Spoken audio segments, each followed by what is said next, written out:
Come on, Mr. Welcome in. This is the Titletown Takes on playoffs night number 4. Familiar faces here for those of you familiar with the Titletown Takes crew. Ian Beauchene, Connor Powell, and Cameron Urbowitz are together in the same room. Both vaccinated. Fully vaccinated, yep. And we are very excited to have Andrew Johnson joining us from the Short Shift podcast. Andrew, thanks for carving out some time with the fellas here at Titletown Takes tonight. What up, guys? I'm glad you guys asked me to join.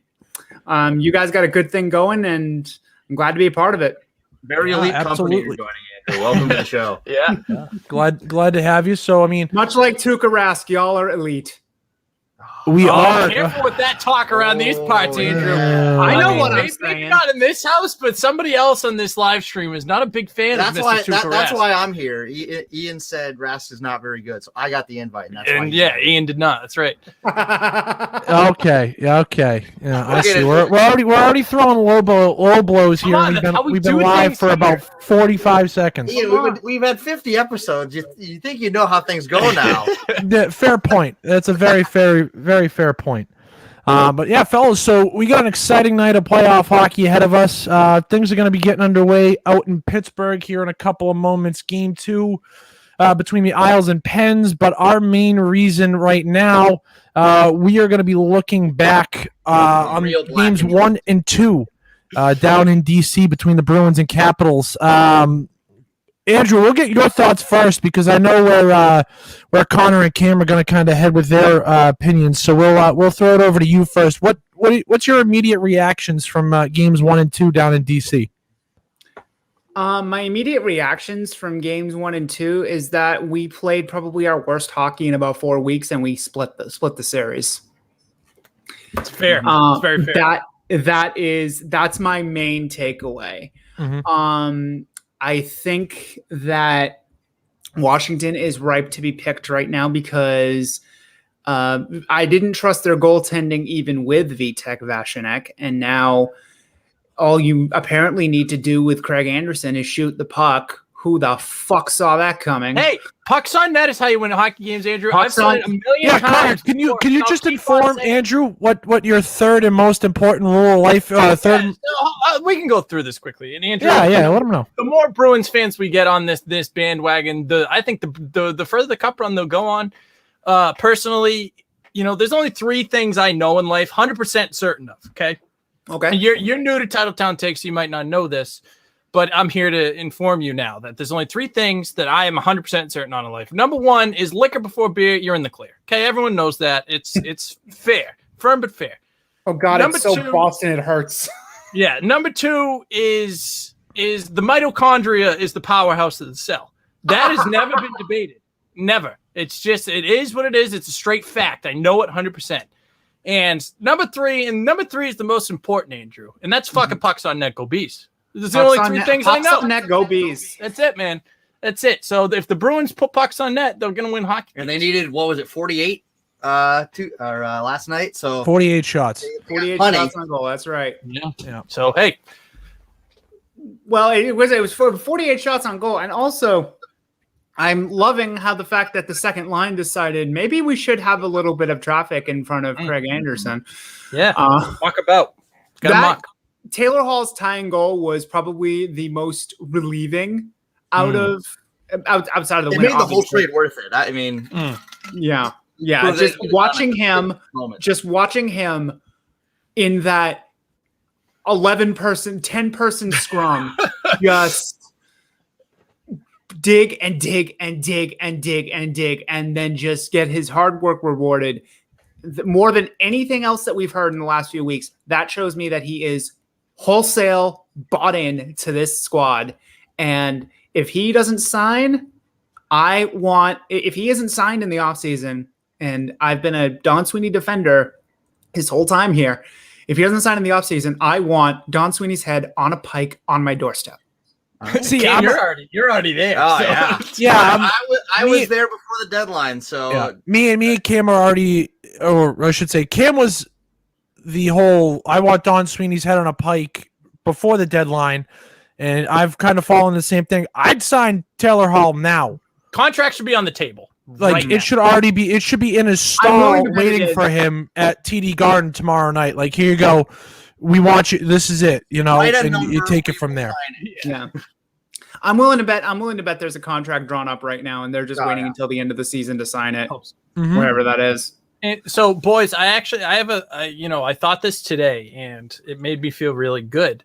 Is we've seen Bruins teams have passed, kind of go into a shell when things get tough, right?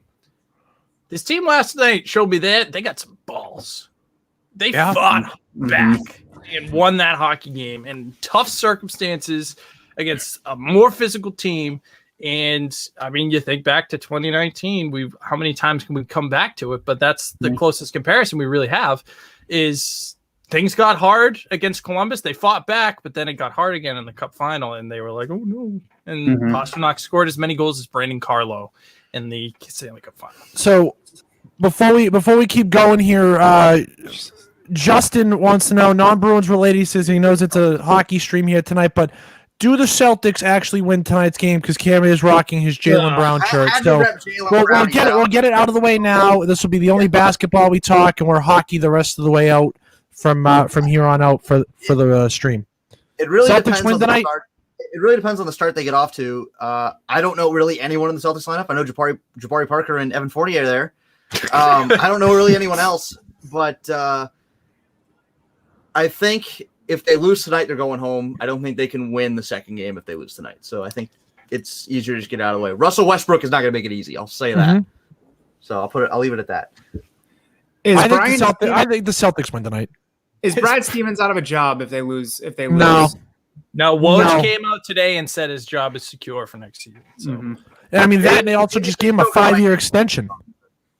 honestly, You don't turn around and give a guy a 5-year extension, and then when things go south later on that same year, and you can his ass. You don't do that. I think they do. Granted, I haven't been following the Celtics that much, but obviously when you're as active on Bruin social media as I am, there's obviously a lot of bleed through. If I had no context whatsoever, I would think that the Celtics were 12-60 this year with all the bullshit. Yeah, with all the bullshit that Brad Stevens, all the Brad Stevens slander that I've seen. Yeah. So, well, all right. Back to hockey here. Cam, your takeaways from games 1 and 2 down in DC. My takeaways were it could have been a lot worse at the start of game 2. Tuukka Rask really kept us in the game at the start of the game. I thought it could have been. Hold on, can you say that again? Tuukka Rask really kept us in the game. Okay. Did it hurt? Yeah, it did. No, they're making fun of me. Did it hurt? Yeah, right. Yes, they're poking fun at me. Yeah, I thought Tuukka really kept us in the game. I thought it could have been 4-5-0 right off the start. That really allowed us to settle in. I don't know where this version of Jake DeBrusk or Charlie Coyle's been all year, but I'm not complaining. They've always come up big in the playoffs. I'm as anti-Coyle as anyone. Yeah. These two know, and I love Jake, but writing was on the wall. If he can't figure it out, he might be on his way to Seattle. And he's a player I really wouldn't want to see leave. I think he's a player that could really figure it out in a new system. But I think DeBrusk has been probably our best player in the bottom 6 so far. So Need to keep it up, but it's a very encouraging start. And I think it helped a lot that Cassidy said it's not like he's lucking into these goals or it's bouncing off of them or just he's taking a bad shot and it goes in. He's working. It's the hardest I've seen him work in 2 years. So very encouraging for him. That shot on Vachinek in the game 1 that I think broke his groin. What the fuck happened? Oh yeah, exploded. That hurt me, and I was just that did not look like it was fun. So Cam, I just for your sake here today, I rocked my Charlie Coyle 13 hat today out and about. He had a pretty, for his standard and for your standard, Cam, he's had a pretty productive first 2 games. I know. I'm just making sure. I texted you guys. I give credit when credit is due. I have never, ever not given credit when it's due. I will stand on a hill and die on it, but when I am wrong, I will admit defeat. Coyle did it all for that first goal. He set the tone. Okay. He gave it right out to DeBrusque. All he had to do was hit the target. You kind of wish that he didn't give it right back up, but Hey, he set the tone early. Yep. Bruins worked really hard to get the first 2 goals, really. it's important on the road. Without, obviously without that, we don't win the game. So, Mr. Paul, Yes. what say you about games 1 and 2? And let the people know where you're going to be tomorrow night. Oh, I will be in section 319 of TD Garden tomorrow night.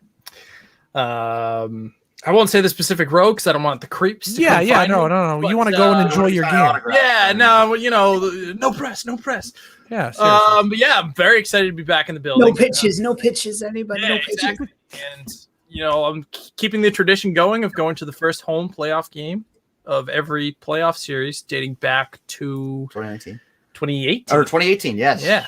Mhm. So that's pretty sweet. But thoughts on the first 2 games? I think you're really bang on, and this is kind of my thought process going into game 2. Not as much going after game 2, but I thought they played really not great in game number 1, and it still took the Capitals into overtime to beat us. I thought the progression throughout the game for some of the players that weren't playing well ended up playing very well. You look at a guy like Matt Grzelcyk, was playing not great and was struggling with the size and the physicality of the Washington Capitals. But he really started to figure it out, and he had a great assist in the overtime winner we all saw. He played better and better as the game went on. Really did. He really did. And I think something to look at going into game 3 is Lars Eller being out. I think that's tough for them. They're already low on centers. TJ Oshie's playing center, for Christ's sake. I'll take Kuznetsov playing defense over Lars Eller. Oh my God, yeah. He hasn't been good since he's been off the coke. So, and I mean, so I don't know. I feel I've been casually optimistic, or cautiously is what I'm trying to say. Jesus, cautiously optimistic about each and every one of these games because I don't know. I just think the Bruins have a better team overall, and I think they're starting to figure it out and they're starting to make the adjustments. So we'll see what Cassidy does with the matchups having last change. And I think that will be pretty evident. And I think they're gonna bounce back. I mean, we won the last game, but I think they're gonna play well tomorrow. You think they're gonna drive the play? Yes, I do. hope so. Yeah, one thing that really stood out to me last night, and I heard it talked about a little bit today too as well. The time on ice or lack thereof for Chara in the 3rd period, and he only played 13 minutes. 4 shifts in the 3rd. 4 shifts in the 3rd.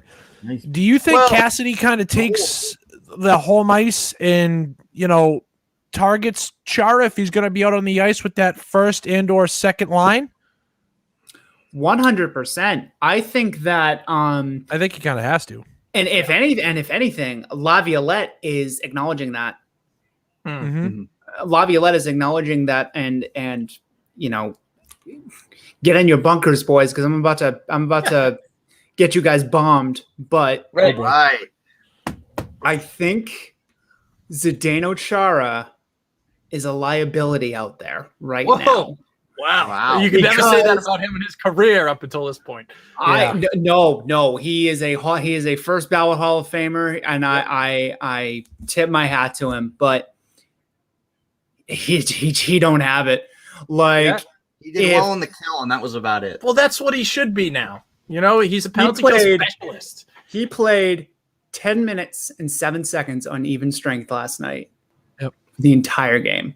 4 shifts in the 3rd period. I don't know if you guys noticed this. He played a lot in game 1. He seemed to be out there a lot more in game 1. Yeah, I don't know what his time on ice Laviolette was. saw something that he didn't want Chara out there for. That's not Right. something that you take lightly. Right. So I think so hold on, Connor. I'm pulling it up right now. Yeah, Chara, 19 minutes. 19 It's minutes crazy. on Saturday. So his time went down. Way Way down. down. And he wasn't hurt. no. But Yeah. we saw it for the past 2 seasons. If you get to the red line and dump it in on his side, you're gonna out skate him. Yeah. You're gonna beat him to the puck. Yeah. So 1907 and 506 of that came shorthanded. Yeah, so that was a lot. That's obviously a ton of shorthanded time. Yeah. Oh, jeez. Varlamov. Yeah. 1-0 Pittsburgh. Those Sorokin's not in. So, fellas, with Pittsburgh just taking the lead, how do we feel about them wearing these ugly jerseys for the playoffs? No, That was that's a terrible goal to give up. Yeah, if you're for Varlamov. I mean, it's just I don't know why they're wearing the yellow. The yellows are bad. I don't like them. I don't know why they decided that this was the move. We're the blacks.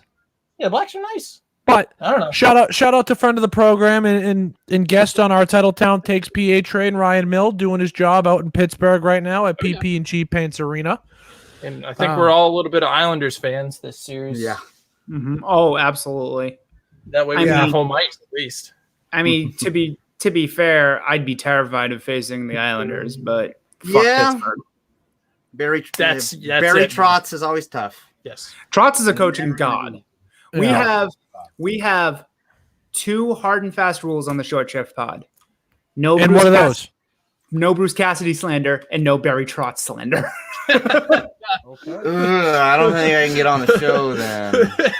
You would not be a good puzzle piece fit. I would not be. Yeah, you would not. You would not be a fit there. I'm gonna have to talk to you. I'm on the Fire Bruce truck. Are you really on the Fire Bruce Cassidy train? Yes. Oh. It comes and goes. It really depends on what his decision is. I always struggle to understand what his personal decision is. Andrew, you'll have to do yourself a favor and go. He did a great job. I wanted to bring this up. He did a great our job. top 10 episode, our top 10 moments episode. And you'll have to take a look at the number 2 moment on that list with the epic rant between Cameron and myself. After the 7-1 loss against Tampa. It was one for the ages. You'll have to, it was great. I will say, Clifton going in for Lausanne was a great move. Yes. He played the most minutes against Ovi, and Ovi only had 2 shots last night. Yeah. He played the most minutes against Ovi. Ovi only had 2 shots. And then in the third period, he decided to take a run at Ovi and fucking flatten him. Did you guys see that hit? Yeah. And then Ovi tried to kill Bergeron, but the puck play was offside. That is true. He ducked out, and Wilson was coming too. Mm-hmm. Screw Tom Wilson. Yeah. So I'm of the mindset here after the first 2 games, right? Tom Wilson's temperature has been kind of held in check. It's true. But I think that all changes tomorrow night. I don't want to. He's gonna be the heel. Yeah, I think the dog gets let off the leash tomorrow night and things change. Oh, and I can't wait to boom. I think tomorrow night's going to be a penalty-filled affair. Mm-hmm. Yep. So with that in mind, I've been seeing a lot of this today, and I want to get you guys' thoughts on this. I disagree vehemently with this idea, but I want to take the temperature. Do you put Frederick in tonight? Tomorrow night? No. You leave the lineup. You leave the lineup as it is. Mm-hmm. Okay. You take Corrali my boys. out. You guys are my boys. No, it's Corrali or Wagner. You put Coolman. You take Wagner out. You put Coolman in. Okay. I'll live with that. All my homies love Carson Coolman. Carson Coolman is the man. I love that guy.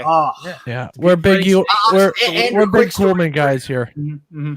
Quick story for you. I went to Iowa. My mom's family lives down in Dubuque, where Carson Coolman plays. I forgot this. I went right after the finals ended, and I'm like, I'm going to Iowa. No one cares about hockey there. And I pick up the paper the day before I leave. Carson Coolman stars in Stanley Cup final. And they had he was on the front page of the paper, and they were talking about his great playoff run. I was like, come on. I'm going to go to the middle of nowhere, get my mind off this stupid Cup final loss, and then boom, right in the paper. Yeah. Mm-hmm. It was a good story, but it was like, damn. Yeah. But yeah, don't put Frederick in. And this, I think, goes to your point about firing Bruce. Him playing 7D against Tampa last year is one of the stupidest decisions I've ever seen. That is definitely. I will cop to this. 7D strategizing is one of Bruce's blind spots as a coach. Oh my God. He has never been able to do it. He's done it 2 or 3 times, and we've got obliterated every single time. Yeah. Like the last time there was a playoff game at TD Garden. Granted, the last time he put 7D in, he kind of had to. Yeah, I know. But yeah, I think it just to that point, it's playing into Washington's game, and you're not going to beat Washington playing Washington's game. You got to play Bruins hockey, baby. Pucks on net, go Bees. That's why pucks on net go bees. But that's why when everybody was shitting on Bruce for putting in Clifton instead of Tenorti. Why aren't you putting in Tenorti? You gotta match speed. I'm sorry. Tenorti skates as much as I do, and my hip is held together with bone clay, and he treats the puck like it's pointing a gun at him. I don't want to see him anywhere near postseason ice. And preach, Andrew. And Clifton in the playoffs has been good. Yeah, Cliffy hockey. Yeah. Yep. Cliffy hockey has a playoff mode, and it's been solid. Yeah, very good. I feel like a lot of our players have a playoff mode. Andrew getting a shout out here from what up, fan out there. I have a group chat on Twitter. Yep. There you go. Yep. Jeez. You're getting a nice getting a shout out. We appreciate everybody joined in. Yeah. Again, this is Sabaton Takes. We're taking on playoff night number 4 again. Glad to be joined by Andrew Johnson of the Short Shift podcast. Again, Ian Beauchene, Connor Powell, and Cameron Urbowitz. We got a great night of entertainment and guests lined up here. Andrew, leading us off. Again, we appreciate you taking some time out of your night to join us here. Talk to the people out there. Just tell them a little bit about your show and you know, the ins and outs of the Short Shift podcast. Well, we have my co-host Thomas Nystrom and I. We've only started this podcast this year. First off, Thomas Nystrom. Yep. That is a hockey name if I've ever heard one. That's meant to be like the host of a hockey podcast. I just pictured Detroit Red Wings. His best trick is to tell people that he is he's related to Billy Nystrom. That's good. Get some free drinks. Hell yeah. Yeah. So yeah, we started it in January, and basically the crux of our show is to try and make it so Bruins fans are looked at in a kind of a lighter light. You know, you're fighting the good fight, brother. we call out the honks, like the 2 to 6 crowd, Felger and Maz kind of people. Yep. And we like to have opposing teams guests to get another viewpoint on. Like we had a Capture podcast for the preview episode, and that was a really great episode. That gave us a lot of hope because he's usually the cockiest motherfucker around, and he was like, "I don't think the Caps are going to take this," and we're like, "So, yeah, no, it's a great show at Short Shift Pod and Short Shift Podcast wherever you can listen to your podcast, whether it's Google, Apple, Spotify, or Stitcher Radio or Transistor FM." Nice, man. Okay, love that. Mm-hmm. Love that. So, Bruins Caps 1-1 coming back to Boston. There's nothing better than playoff hockey at TD Garden. But I think as Bruins fans here, gentlemen, we wouldn't completely be Bruins fans if we weren't looking down the line, i.e. May 29th to be specific. Can't bring this up because we need to win first. I haven't said anything. I'm just saying, May 29th. Other people can do the math. That's all I'm saying. I know. But after the year of our Lord 2020 and all the garbage that came with that, Nothing's for sure. And you know what, Ian? You know what it is? It's, for so long, for the past year and a half, it's been, I'm going to get excited for this. And then it just gets snatched away. It's a fair point. So I'm very fair argument. Firm but fair. That's what we're doing now. Like the Boston Bruins, I'm taking it game by game. I'm pumped for game 3. That's where I'm at right now. I'm not even going to let myself get to the other point of what could potentially happen past May 29th. So, all right. Well, I guess we're moving. That's the end of that conversation. Whatever. I'm sorry. So we're sitting here watching the Pens and Isles, waiting for 8:00 to roll around, so we can get game 2 of the Battle of Florida. I want 6 more games of what game 1 was. Exactly. I just want game 1 repeated. I need it to be better more called. times. Refs did a terrible job. I saw that was one of those refs' first playoff game ever. Oh, that's a tough one to That's a tough one to go into. Yeah. Bad luck. while we're on the subject of officiating, what were your thoughts with some of the things that went on last night? Because I thought the Bruins were beneficiaries of some iffy calls on both sides. I have some thoughts about that. Can't really worry about it. You know, the calls are going to be what the calls are going to be. You just got to play through them, you know? And I thought in game one, we could have had a lot more power plays. Mhm. Capitals were getting away with a lot of stuff. Last night, I thought we were getting away with a couple of things. I thought some things were getting to get called. They didn't. And, you know, you just got to take for what it is. Mhm. It'll even out. It'll all even out. But You hope. yeah. I actually do have a dumb fact for you guys. Okay, we love the dumb facts. The last four, not counting the round robin game, the last four playoff games the Caps and Bruins have played have gone to overtime. Whoa. Game 6 in 2012, Oh, yeah. when Sagan scored. Game 7 when Ward scored. Game 1, and then Game 2. So we're gonna be. I guess we're gonna get some extra hockey tomorrow, I bud. don't know if my heart Yeah, beats buddy, that. free hockey. Oh, Wait, Cameron, are you going with him? Yeah. Why do you I think didn't I'm know here? that. I Yeah. just thought Connor was. Connor, I just thought you were going with your brother like usual. I didn't Came know to watch Cameron the was car going when with you. he leaves Yeah, into no. the government center garage. I came to watch the car. Me, the broski, and one of his buddies. There you go. Okay. All right. Well, both of the. But yeah, Andrew, thoughts on the refs here? Oh, I hated how that game was called. I think I do agree that the Bruins benefited from some calls on there. The Tom but- Wilson dive, not a dive, and I am not a Tom Wilson guy. They got lucky with that one. The Tom Wilson dive wasn't a dive. At all. Um, It was a good time. and I will say that the charging non-call on Lazar was a good non-call. I'll give credit where it's due. Everyone's saying, "Oh, that's a charge," but they were saying because it was Tom Wilson. That was a big, beautiful, clean hit, and I feel like there's a hole in my stomach after complimenting him. But I think what the refs were doing, and I said this on the live stream that I the short strips, the sweet Slapshot Sweethearts, the Slapshot Sweethearts live stream I did last night, is that it seemed like that the Bruins, it seems like that the refs were trying to prevent something from percolating, so they were calling every little thing. They weren't calling it like a playoff game. They were calling it like they were shaking the rust off of the preseason. I have never in my life seen a playoff game with more than one embellishment call. Oh yeah, huh? Some of those embellishment is very rarely called, and I believe there were 3 embellishment calls, and 2 of them were on the Caps. Huh? Yeah, because they got Wilson, right? Well, And then yeah, they got Manta for his Manta. yeah. And I think there was one more, but I can't think of it off the top of my head. But I think there was one more. Yeah, no, they got Wilson, and then they got Manta. Manta's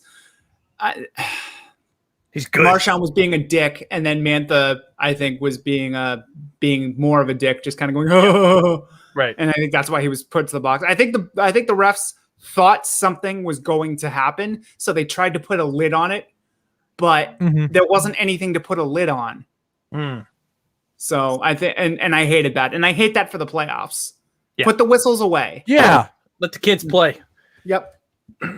Yeah, Feel that. I mean, I almost felt, especially in that third period too, right? Because you had the back-to-back penalties against the Bruins, and they killed it off, and then that ended up leading to the go-ahead goal for Washington.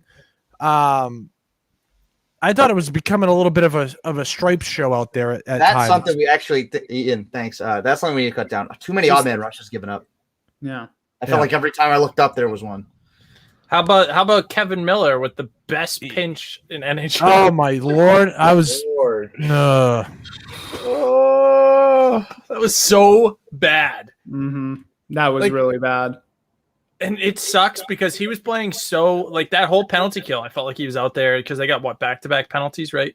Mhm. And I felt like he was out there for 4 minutes and just dominating, blocking shots and mucking around. And then as soon as the penalty ended, just boom, right in your face. Yeah, he did one of those. He did one of those poke checks that you do in NHL 21.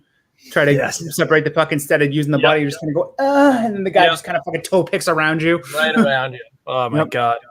My brother looked at me last night. He was like, "Connor, I've done that play a million times to you in NHL, and it's ended up in the back of my net." That's That why was just- that's why NHL 21 is the most realistic hockey game on the market. And it's also the only hockey game in the market. Bring back the 2K series. Yes, 2K hockey was the best. Yes. NHL 2K6 was the first ever hockey video game I ever played. NHL 2K7. NHL 2K7. My guy, Andrew. Yeah. See, I knew we liked There each we other. go. 2K7 There we go. 2K7 was Yep. my first console game. That's it. The big console game. And it actually had a player edit feature. So back when I had a PS2, I actually kept it. Trivia story. I actually kept it with updated rosters until like 2016. So I got a dumb story for you. I was playing 2K7 at the dorm, and I was in like the Skybox deal, and it's like, oh, here's the 2K trivia. Oh, And- yeah, and- Jesus. Connor was This getting, was some Connor was getting asked bullshit, like man. who was like Zdeno Chara's partner in the 1999 season, and I was getting questions What like, color's the puck? I was Like, getting it was questions like, what's ridiculous. the my one of my Was it questions Brian Berard? Probably. I don't know. It was Still don't. it was like, what's the greatest hockey game ever made? And it was like NHL 2K7, NHL 2K7. Yeah! Like all of them was the same And then it answer. was like, oh, Jaromir Jagr, before he came to the NHL, was born in this town, but also played in this town. And then it was like the most ridiculous questions of all time. And then Cameron's question was, oh, what color? What color is the blue line? Yeah, it's fun game though. I love 2K. yeah. No wonder it's fun, man. I mean, you get those types of questions. Hey, you know what? They had one of the best commentating booths. Bob Cole and Harry Yeah. Neal. They were the best. Yeah. Yep. And they had party mode in that thing too. Dude, party Oh, mode. was party the mode! best. Party mode was mad fun. You could also drive the Zamboni into the intermissions. Good. Yep. You could. And then Been there, done that in real life. Phil Hewlett was the PA guy. Connor Yeah. had such a moment. We had to hear it Yeah. on the podcast, and he got to Connor asked to do a goal call, and he did. And he had the biggest smile. He was loving it. Oh man, it's good stuff. You know how many goals they scored with the Vancouver? Yes, dude. You know how many goals they scored with the Vancouver Canucks in NHL 2K6? Come on, Mhm. Brendan That was- Morrison, Marcus. That was your Naslund. go-to. Yeah. Oh yeah. Oh, That yeah. was your go-to. All right. Dan Kluche was the goalie. Meanwhile, I had the Bruins with Hanu Toivonen, Toivonen, yeah. David Tanabe. Yes. Loved it. Friggin' Wayne Primo. Primo, yeah. Up Wayne Primo. Was Yep. Pat Berg in that? Bergeron was there. Yeah, Yeah. yeah. Bergie was there, yeah. He would've Bergie been was there. Yep. Yeah. Krejci wasn't. Krejci didn't come until 2K8. Yeah. So, Phil, I know we're still trying to adapt to the whole pandemic thing. How do we feel about some of the broadcast crews for the games not actually being? They're trying their best. They're trying. I know they're trying to. I'm not going to sit here and knock a professional broadcast crew, but like, Jack Edwards was funny. It was game 2 last night. yeah, he's like, what the "Why hell the was up with all the fucking damn center? smoke They got last night? Cameras in the corner. Help a man out. Like, Yeah, Jack Edwards was on another planet last night. He was losing. Last night. he's on another planet every night. Most He's nights. on another yeah. planet. He's on another planet. I think that's where he lives. Yeah. What was it? When the Washington game where Tenorti got bloodied and Yeah. and the Bruins scored like 7. It's like if Jack Edwards was on that game, like he'd be jumping off the roof. He'd be doing cartwheels in the box. Yeah. He's had a rough year. Tenord? Yeah, very. No, Jack. Jack. Oh. Yeah. Yeah, I think he's definitely someone that's really looking forward to the fact of being able to go Into the building. back to arenas and I sure. call on the road and at home, both from the broadcast booth. Can only imagine, man. It's it's one of those things that and fellas, we got to experience. It's a different atmosphere right It's now. weird. It's strange. Yeah. And it doesn't matter where it is. It could be at Little Lawler Rink where we work, or it could be at The best part. City Garden. The best part about working with no Fogers with in no your cup? fans. No, the best part about working with no one in the building was you could hear everything. That I remember. Everything. We were playing somebody. We played these guys a couple of times, and their coach was the most animated dude. Northeastern North- was Madigan. Yeah, Vatican was screaming at the refs, and then like a player get called for I remember one of our guys was called for a penalty, and he went, "What? Yeah. No way, man!" Yeah, he was arguing the whole way, and he was like, if there were fans there, you probably couldn't hear him, but because there was nobody, you could hear everything. It was the best. All right, fellas, got another question here from Justin. Who's the best/worst case cup matchup for the Bruins? I mean, in a vein, St. Louis. Can't. But yeah, we could. No, we're playing. No, it's Jordan Binnington is a penis and will not make it to the Cup final. Did you guys see Binnington last night at the end of that Avalanche of Blues game? He's a penis. That's why he's a penis. Oh yeah, the Blues are in the West for some reason. Yeah. Ian, that was absolute bullshit. That was nuts. He wanted to fight Grubauer last night at the end of the game. He wasn't gonna fight anyone. He was gonna go over and pretend like he was gonna. Yeah, fight. but that's what makes him all. all. There you go. Yeah, excuse me. He can't fight anyone. Yeah, he's a fake.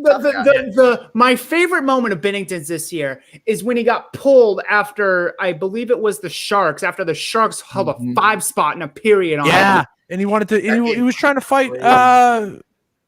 Who was he the trying entire to fight? team. Yeah, he wanted to. Yeah, pretty much. Yeah. He went after Marlowe. He went after Dubnik.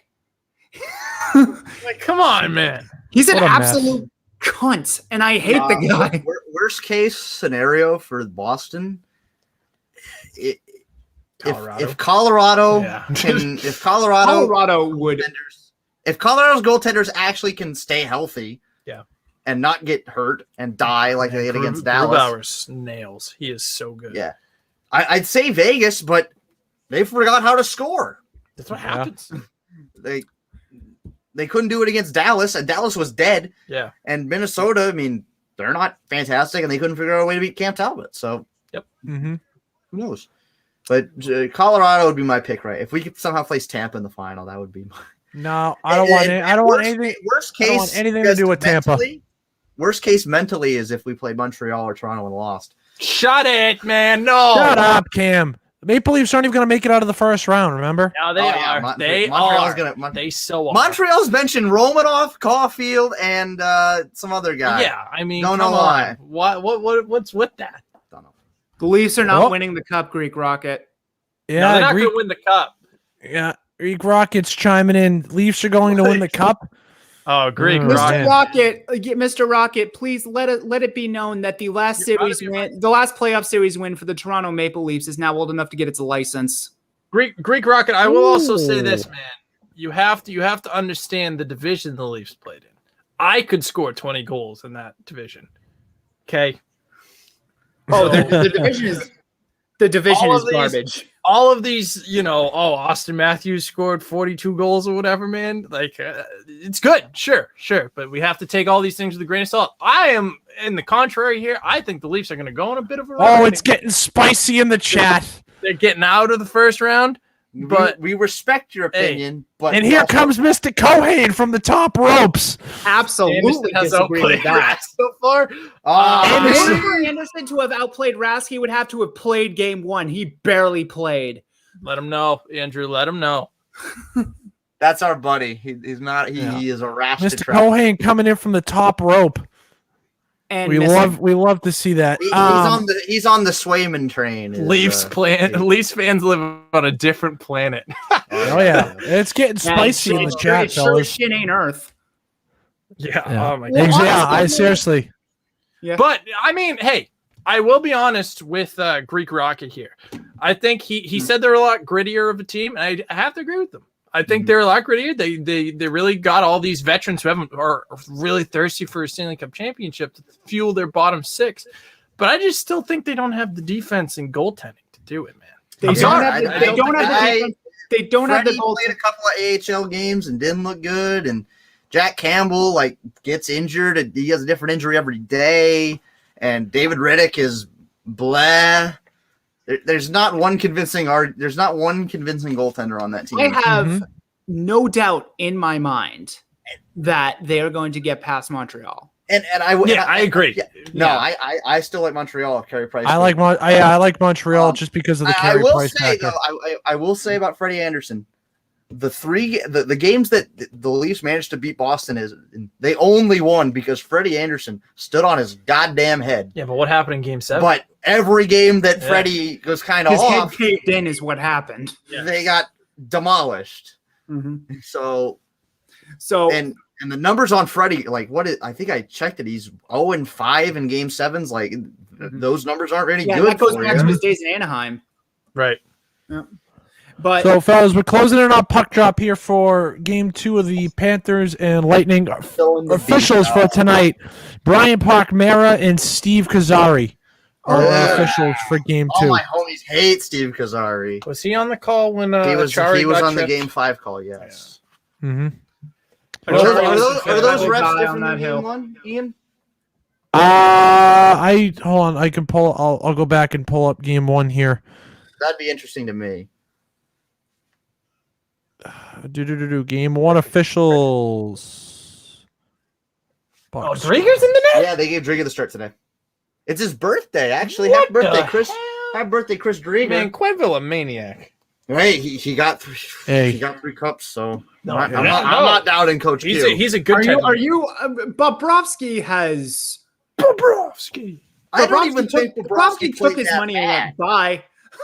Yeah, fair. I don't The even think officials Bobrovsky officials played in that bad. Game He 1. gave a shorthanded goal when everyone was out of sorts after that goal that should have counted didn't count, and then Yeah. the other 3 were on the power play. Like, It's fair. I don't think I could blame Bobrovsky for that loss. I thought he played really good. Well, he's been ass all year.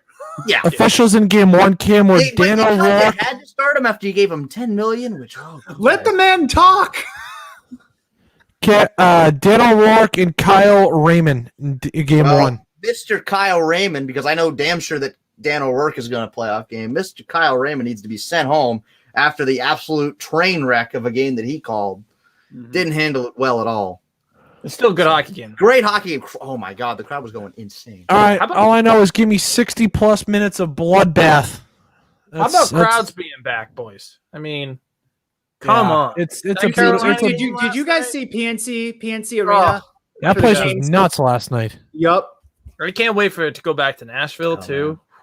Can I make a quick complaint about how bad Florida's cameras are?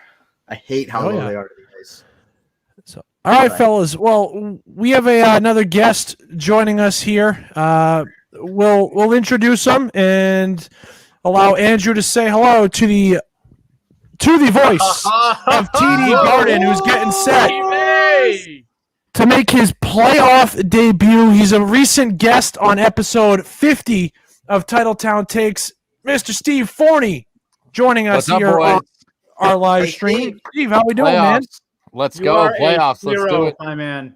Steve, we'll see you Andrew, tomorrow. nice to see you in person, buddy. How are you? Nice to meet you, buddy. Yeah, you and too. we gotta sit down and talk music sometime because you and I seem to have very similar tastes. I get that impression. Yeah, I get that impression. Absolutely, anytime.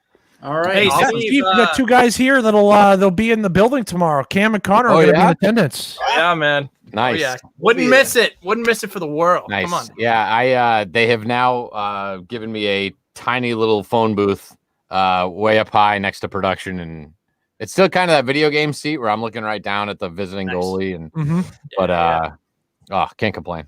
Mhm. It's awesome. It's Can't wait. playoffs, man. That's all you're here for, right? And then we got to get to the second round so we can get a full building. and See, you brought it up, Rocking, Steve. dude. You can't be doing that, Gotta. man. It's gotta happen. Steve, how pumped are you for, after the pump up videos and all the pregame stuff for Cochise hitting and you get to bring the boys back for playoffs? Oh, Yeah. This is awesome. And this is what you do it, right? I mean, Right. 5 years in the minors, I never got a playoff game. And this is, I was telling my buddy because basically since I turned 21, I've watched every Bruins playoff game, admittedly with, like a cocktail. good man. So, I gotta, I'm gonna be up there. Variety. I'm gonna be up there chewing my fingernails and chewing gum and like, again, I've been a fan my whole life. So I'm like, I'm gonna be hanging on every shift and I Just can't like wait. the I rest can't of wait. us. Yeah. What was the most nervous you've ever been in a playoff game, Steve?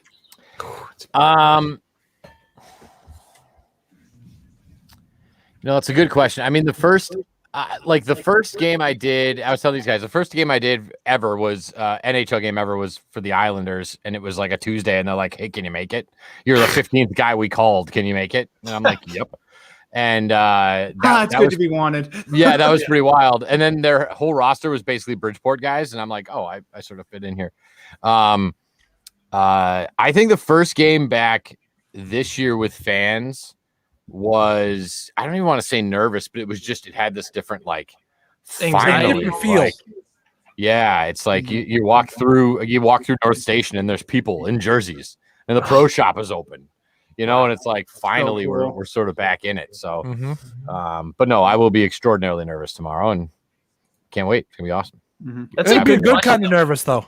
Yeah. Oh yeah, that's the best guy. That's why we all hate and we also really, really love playoff hockey. I mean, and even what's today, Sunday night was the Connecticut Sun WNBA. It was our season home opener.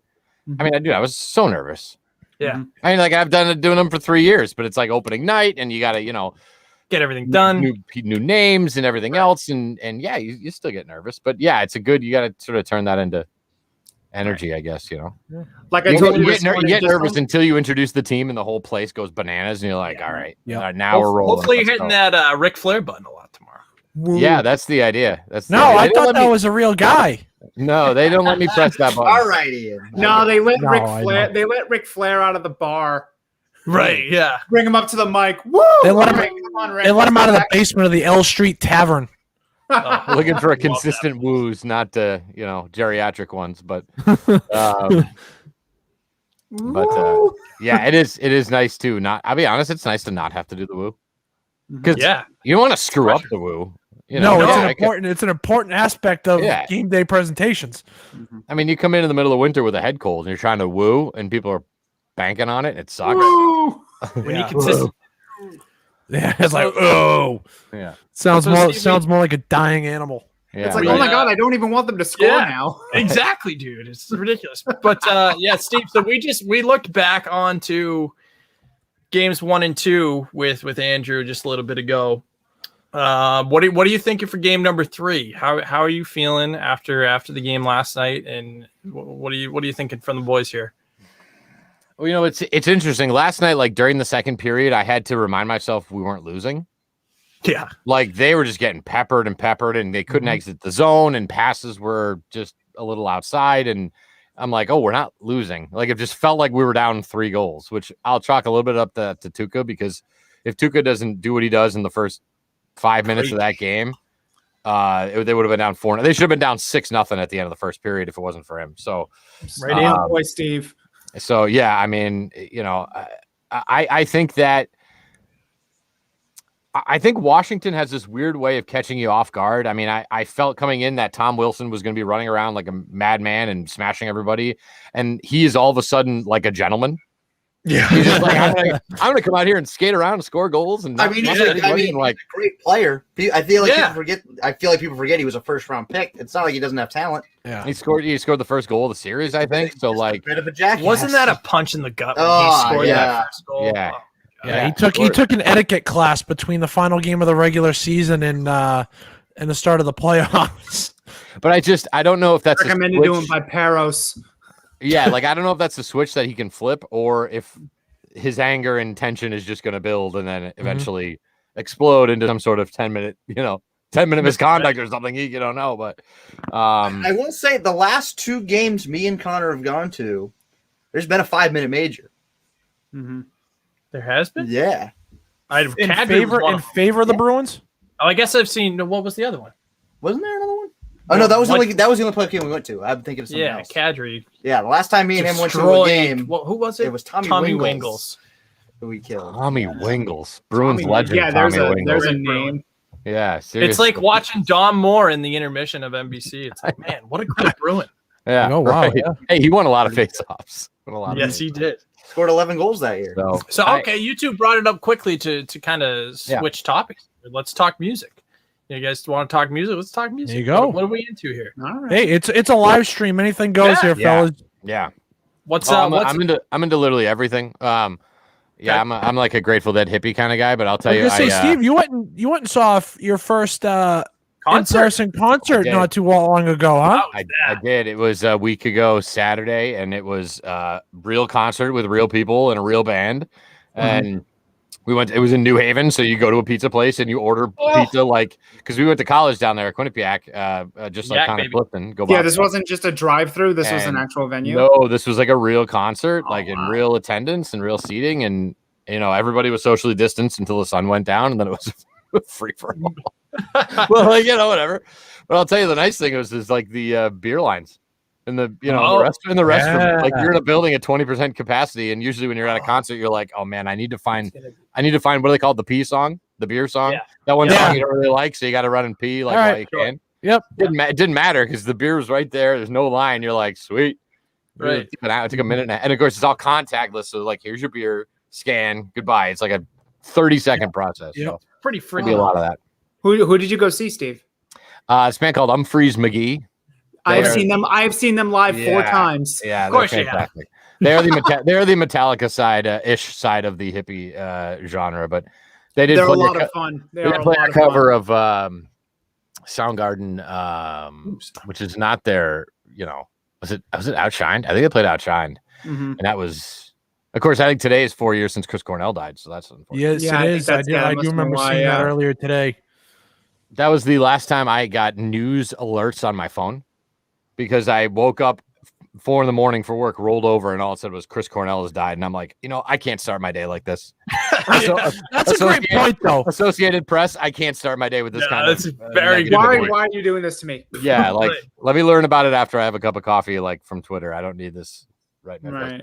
But All then right, after Andrew- that, as soon as he passed away, then I went out and bought Metallica tickets because I'd never seen Metallica, and I was like, Gotta once make sure. I never saw Chris Cornell, I never saw Soundgarden or Audio Slave or anything. So I was like, let me get all these bands off the list before God knows what happens. Yeah, one band I never got to see, and I'm really, really upset about it, is Rush.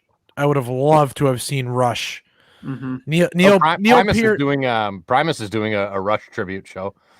Okay. Yeah. Might have to. Yeah, might have to I'd make I'd that. watch Les Claypool slap some Rush. Yeah, I'd watch that. Too. Check that out. So with us, when we're working the games at Merrimack, and Cam is usually up on the music, and in normal times I'll be sitting down in the little box in the scorer's box with the 2 penalty boxes next to me on the left and right. Yeah. And usually after the first or during the first media timeout, after I do my read, Cam throws on a Rush tune because he knows he can play it, and then look down and see me air drumming along like I'm Neil Peart down in the scorer's box. Without Absolutely. fail. But Absolutely. when I learned that Neil Peart died, I was like, oh, he was the reason I played drums as a kid. So he was the reason why I started playing drums. And just that day for me was like Chris Cornell for you, Steve. Yeah. It was like, oh, come on. Yeah. Really? Yeah. I mean, I that's why I'm trying to check off all the boxes that I can. And again, Humphreys McGee, I've seen way too many. I saw them in like 2004 and was like floored. Mhm. And so I've been trying to see them. And then when I was going to Quinnipiac and living out in Western Mass, they would do like a show in Worcester, a show in Northampton, Mass, 2 in New Haven, 1 in Hartford, and like 1 in New York City. They do it in like a week and a half. And it was just like, I was in college. I'm like, there goes all my money. But you go see 6 shows in 7 days and like, Oh, rip man. it up. Those Can't were talk by the end of the weekend. Yeah. Now I just threw out my hip yesterday at the Oh, age geez. of 35, being a dad. So we don't do those fun things anymore. Like we used to. Well, the fun is limited, right? Now it's probably Legos and Barbie dolls or whatever. A lot of Disney movies. Disney movies. Okay, there we go. What's I'm What's your fine with. go-to Disney movie? Yeah. Well, I mean, Your Like, I lo- like- personal go-to, not the so little like, one. so like for me, like Lion King was like the Yes. staple. Like that was the one you watch, you Yes. rewind in the VCR, and Yeah. then you play it again. And you bawl your eyes out. Yeah, I mean, I loved the original Jungle Book, Yes. and the original Robin Hood, those ones from the 70s, Yep. like the Fox, like those are great. Yeah. But I will say the movie Moana is Yes. Oh, it's the best. spectacular. Lin-Manuel Miranda wrote most of the soundtrack, and he's Tunes are- phenomenal. The Rock is perfect. Yes. The visuals are it's a visually stunning movie. That's actually, and I'm not like a movie guy at all. I've never seen it. I'm sports and music, man. I don't know Breaking Bad, or I don't watch any of that. Great Game of TV Thrones. show. I don't know any of that stuff. Great show. But I do like Moana. Great first I'm 7 seasons. I'm a horror film dude. So if you guys ever want to talk about it, yeah, my girl and I just watched a Korean one that we meant to watch the other day. You guys may have heard of it. Train to Busan. So good. Oh, Train to So Busan is good. And That Can't movie, say I have. that is Make the an best. American That is for my money. That is version. the So best I- zombie movie ever. So the same One of the best. director and production company I think they just released or they're gonna release another movie.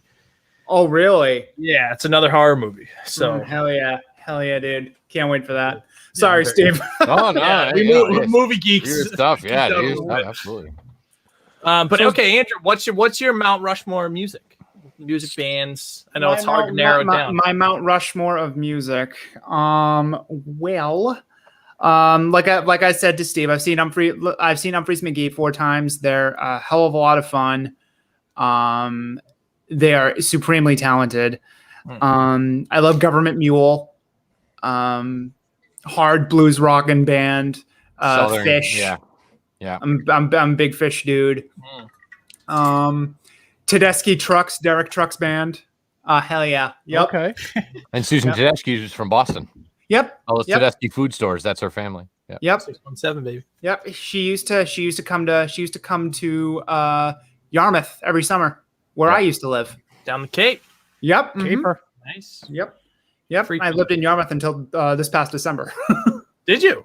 Yeah. Yep. I was a year rounder.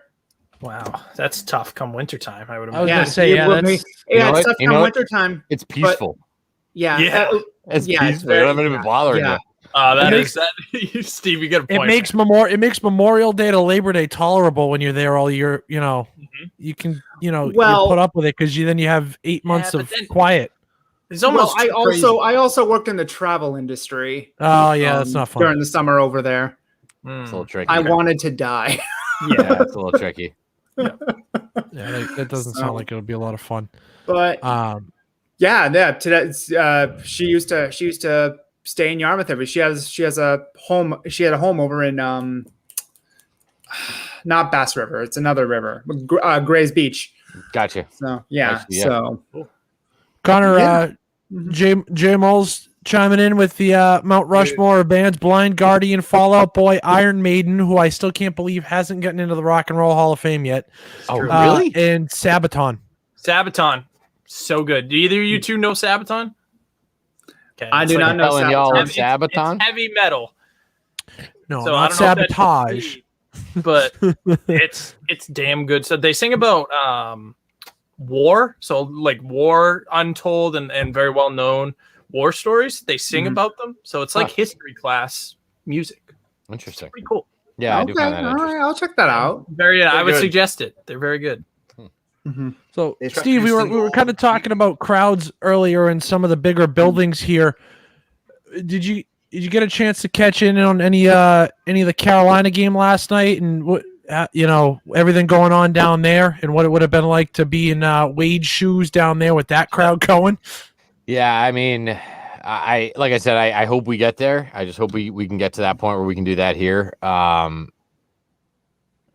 And yet at the same time, it's this feeling like that's how it should have been. I put the pandemic aside, but it's not like it's this newfound Mm-hmm. thing. It's like how it Yeah. always Yeah. was before. So it's Right. we're just looking to get back to normal, kind of thing. But no, I even for me, because like I said, they moved me. Now I'm up on the 9th floor, so the feel's going to be different. The sound on my end is going to be different. Everything's going to just feel a little different. The parking, The parking. That's different. going to be a big one. but like I said, the energy is the energy is going to be great. And like, one of the things people don't realize when there's so few fans in, so like everybody wants to do a "Let's Go Bruins" chant, but when there's so few fans, it echoes. So one side wants to do "Let's Go Bruins" and the other side of the arena wants to do "Let's Go Bruins," but they can't sync up because they're echoing each other. Whereas if you have a full building, everybody can do it in unison because there's not this massive echo chamber. Wow, I never even thought about that. And Yeah, it's like, I've let's go A Bruins, reverb. go Bruins. Like they Yeah. can't sync up because they can't hear. I don't know if they can't hear each other, like what, but like Connor, stuff it would, like be, that. People are trying, and I guess we'll it's go like back tomorrow. Yeah, well, it would be like when we were working a baseball game last weekend, and all of a sudden, I hear myself talking to the microphone, and then I got the speaker there, and it's reverbing over to me, One and it's second like, later. you're hearing it's like, okay, well, I hear myself, but it's not what I'm trying to currently say, so it's like, can't comprehend. Yep. Yeah, for sure. So again, anything is better than nothing. I mean, the fake crowd sound was tough there, but I mean, not having the emotion of a missed shot in the crowd, all the humans all go, oh. Yeah, like amazing. It's like this amazing thing we all do, and there. Or how about what's coming tomorrow night? Shoot! Yeah, shoot! Oh, good God, you're gonna be getting a lot of that. Well, I can wait for that. I can wait. I mean, you can hear. Yeah, you can hear everything. I mean, you can. That's the other thing is you can hear every fan. It's great. Even the other day, like, this is probably the third time I've seen her play, but we had like 2,000 people in the building down in Mohegan, and Diana Taurasi, who is just stud. She's just so good, but she's also the best smack talker I've ever heard in my life. And now I can hear literally every word she's saying. Yeah. I mean, she's, one girl's down tying her shoes and she just walks by and is like, those shoes are ugly. She's like that. She's like on the Jordan pedestal and she's still telling people that their shoes are ugly. Like, right. So, but then again, when they go to the foul line and they go to shoot, you feel like you're literally in an empty gym. So it's kind of awkward, but, that chirp sounds an awful lot like what Larry Bird used to do. Wasn't he like the best but cleanest trash talker? Yeah. Oh yeah. Yeah. I've heard that too. Doing something like she said, those shoes are ugly. And then the girl, Dewana Bonner, who used to play for Phoenix, and Diana, his teammate, said, oh, it's better than anything you got in your closet. And then Diana said something like, well, all the shit in my closet is free. That's a great chirp. That's a great chirp. That's awesome. Wow. That's a good one. Again, we want to welcome everybody in here for. We want to welcome everybody in for the Titletown Takes On playoff night number 4. Ian Bowe, Shana Connor Powell, Cam Urbowitz, the usual Titletown Takes crew. We're happy to be joined by Andrew Johnson from the Short Shift podcast, as well as the public address announcer inside TD Garden, who's getting set to rock and roll in that building tomorrow night, Mr. Steve Forney. And we're having ourselves a great night. 1-0 Tampa Bay over Florida down in Sunrise in game 2 there. A lot of Springfield Thunderbirds in that Florida roster. Chris Drieger getting his first playoff start down there in Florida. Juho Lammikko and Owen Tippett scored a beautiful goal the other night. Those are all my guys. Those are all my guys. And then I'm just trying to get an update. A little bit of a soft spot for the Florida Panthers. Trying to get an update here on the Pittsburgh game having as well. Guys like Frank Vetrano and TV. Yeah, Hockey East, man. Yeah, a couple Hockey 2-0 Penguins. Yeah. Ryan Rust and Jeff Carter with the goals. Carter's came at the 13:07 mark of the first period. 19-13. I was told by another Penguins fan that Carter ruined the chemistry and the Penguins won't win another game. No, he is good again. I deal with a lot of bozos who don't know anything about hockey, and that guy just seems like he shows up and plays. Yeah. Just like you could show up at a backyard rink with a bunch of scrubs and he'd still just sort of show up. You'd still light him up, yeah. Yeah, I mean, those scrubs could be like us. You could take the 5 of us and put us out there. And... Well, he was like, he wasn't trying in LA, and it's like, he was on a team that wasn't winning anything, and he's 36. It's the Taylor Hall parable, Yeah, that's true. Just much older. Yeah. Yes. Yeah. Right. Older. Yeah. Much older version of the Taylor Hall. Taylor Hall said yesterday that he thinks he can play better. That should scare some people. That's, as a Bruins fan, it's very. You'll love to hear that.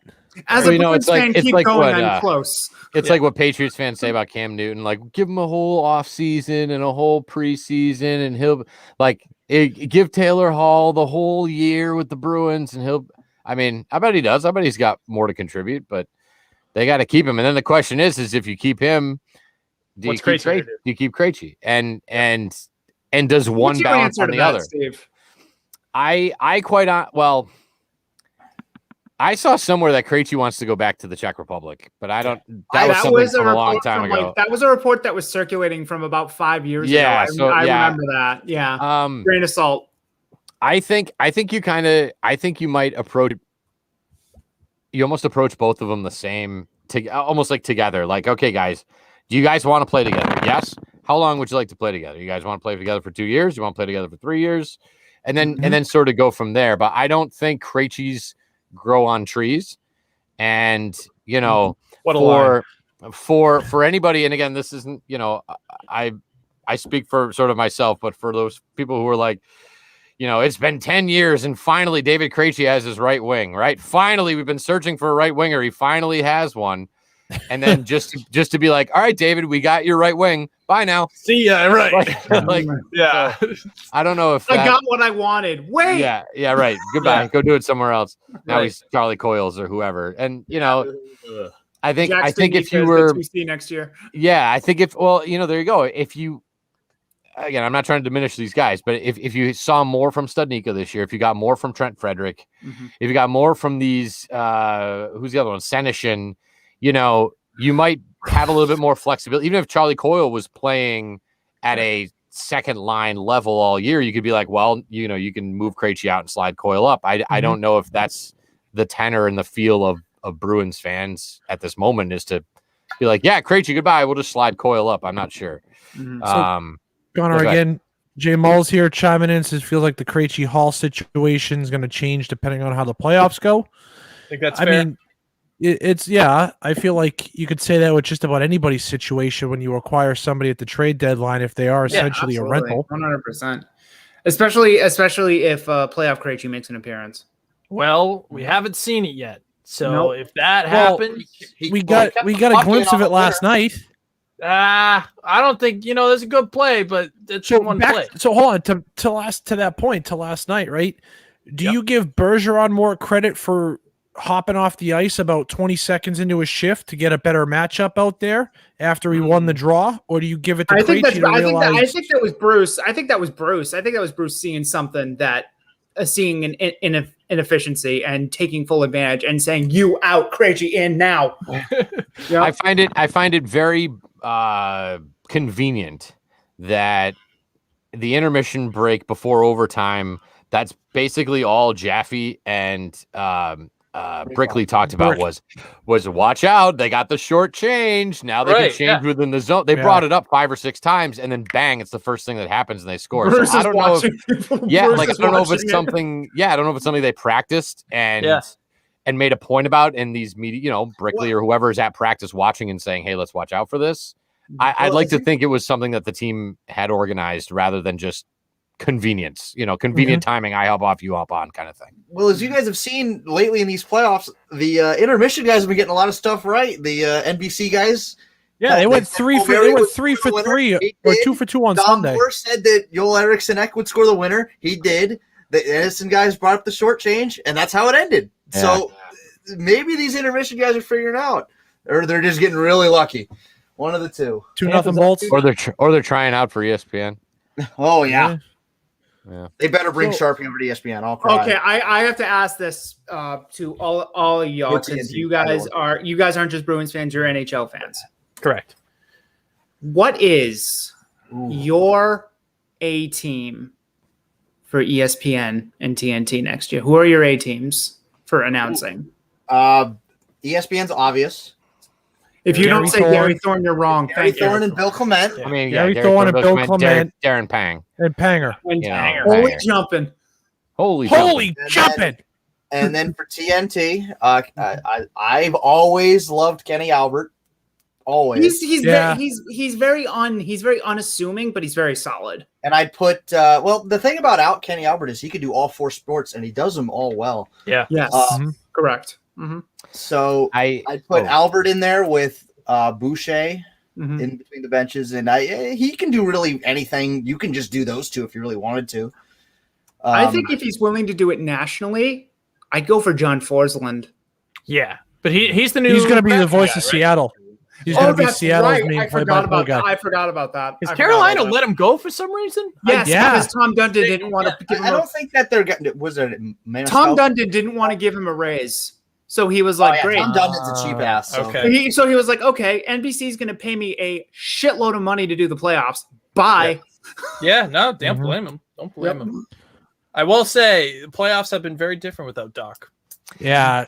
Yeah. So I'll throw the one more fellow- name at you. It's Brendan Burke. Brendan Burke. Brendan Oh, Burke, Every time I watch Island- a game, the Isles every time I guy. watch a game, and I'm like, this guy's really good. Who is this? Yeah. Every time I think that, it's Brendan Burke. There's And like he's 3 or 4 so- times I'm he's like, this so guy's young. great. Who is He's this? It's so always young. him. Yeah, he's he's like, rots all right, away he's on like- Long Island. yeah, he's Yeah. like 30 something. Yeah. So That's Connor, that's my choice. you brought it up, right? You mentioned it. The playoffs just aren't the same without Doc. So Andrew, like Doc was, he's single-handedly the reason why I wanted to get into broadcast and Mhm. radio work and all sorts of announcing stuff. And Mhm. I have his book sitting over next to the TV, right next to all the hockey on. Oh, hell I yeah. mean, I it's- missed Doc, but I thought I- that Kenny Albert should have done the final last year just because he was there. No, My problem with Doc me, Emmerich Doc was the voice of Doc voice was- of hockey I- for my childhood. NBC. Well, I only have a problem with that because, and I'm 100% sure NBC knew before he announced it that Doc was retiring, Oh, yeah. and it gave Kenny absolutely. Albert the final. Yeah, that's true. Well, yeah, but my issue with Doc was he was on a delayed feed for the whole playoff. They never bothered to fix it for him. Like the puck Yeah. would be in and he'd be like talking about the shot. Yeah. And the other thing, what my problem is, he didn't bother to learn any of the Dallas Stars names when they were out there. Like he was like Kiverlanda, not Kiviranta. And he just got a lot of the Stars' name wrong. Like Mhm. I know it was last year, and it's like you were getting a teacher in there last year. They kind of mailing it in a little bit. I think that's fair. A part of it too is like usually when you're in the building, you can talk to Oh, the yeah. Dallas Stars people, Right, or yeah. some of it too is you're watching on a monitor delay, instead yeah. of being Yeah. there. You know, like Yeah. that's why I not to go back to the Patriots, but like whenever I watch the Patriots, like and this is what pisses me off about national, especially football commentators, is that they spend so much time talking about themselves or Tony Romo. or the piece of paper that their producer says these are the only 3 things we're talking about today, And they bring it That's up. all everybody cares about. And Yeah. meanwhile the Patriots have 2 running backs. One's number 28, Sony Michel. One's 26, James White. They're the same height. They look the exact same. They have the exact same build, and they're coming in and out and in and out and in and out of the lineup. So Yeah, and if you're you think looking at their you numbers, think Jim Nance is saying, "Oh, just so you folks at home know, James White's coming in the game." No, but Yeah. you put on the radio and they're saying, "Okay, James White comes in for Sony Michel. Fantastic." That's why I sync it up, and I can Robin actually Zoe. know who the hell's on the field. Yeah. Robin Zoe, love him. Sosi's great. Sosi, another guest of the Title Town Takes podcast. Really? Oh yeah, It was a lot yeah. of fun to talk to. Nice. We've had some great guests lined up, and Steve, we're happy that we were able to add you in there as well. Yeah. Your episode out. Yeah, I Yeah, know. we cranked out your episode, and it was Yeah. very fitting that we dropped it with our first round playoff preview as well. Be sure to head on over to YouTube and check us out there. Be sure to subscribe to our YouTube channel as well. Follow us on Twitter at Titletown_takes, at Ian Bowe, at Connor Powell 8, at Cam Urbowitz 32, at Short Shift Pod for Mr. Andrew Johnson. And Steve, just remind the folks out there what is your Twitter handle? Where can they find you? S40413. There it is. Okay. Is that a There we Connecticut? go. Oh no, it's Western Massachusetts, the same state Springfield. you people live in. Hey, The part of the state that you only come out here for basketball. anything games west of and- Worcester, I just Yeah, you Tune people out. just don't care about us out here. It's unbelievable. We love you, Kidding? Steve. Unbelievable. Wait, hold on, Bruins Steve. yeah. Springfield, is Western Mass going to be hosting? I think, do they have a regional next year for the college? NCAA? I think they do. Yeah, I think we do. Sweet. Yeah, because Connor? AIC's been Connor? doing really good. we'll be down. Might have to go out to Western Mass. Yeah, grab a beer with Steve. You guys talk about it like it's a 5-hour flight. It's like an hour and change, guys, in the car. I'm not Well, down Steve, the I've bike. Everybody moved. goes I'm 85. located north of the Mass border now. I'm up in Oh, New that's Hampshire. right, I'm up in Manch Vegas. You guys living in the boonies.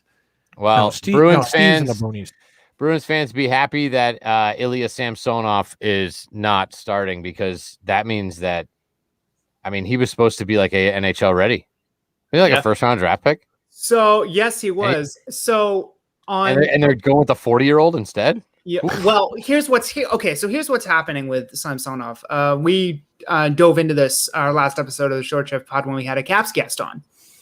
So what happened is that Samsonov is a moron, and he has he has run afoul of Peter Laviolette 3 separate times this year. Before he got put into COVID protocol, this year, this most recent time, he was suspended internally, healthy scratched, because he was late for a team practice and showed up hungover. Where have we heard that one before? That was from Caps Chirp. That was from the Caps Chirp. No, I'm saying it's not. I've heard. Didn't someone from the Leafs this year get sat? I believe it was. Oh, Nylander. Yeah, Willie Nylander got sat this year for the same like he. But it wasn't because he was hungover. He the phone something service. with his phone or whatever. His service went out and he didn't get the notification. Okay, yeah, sure. Yeah, right.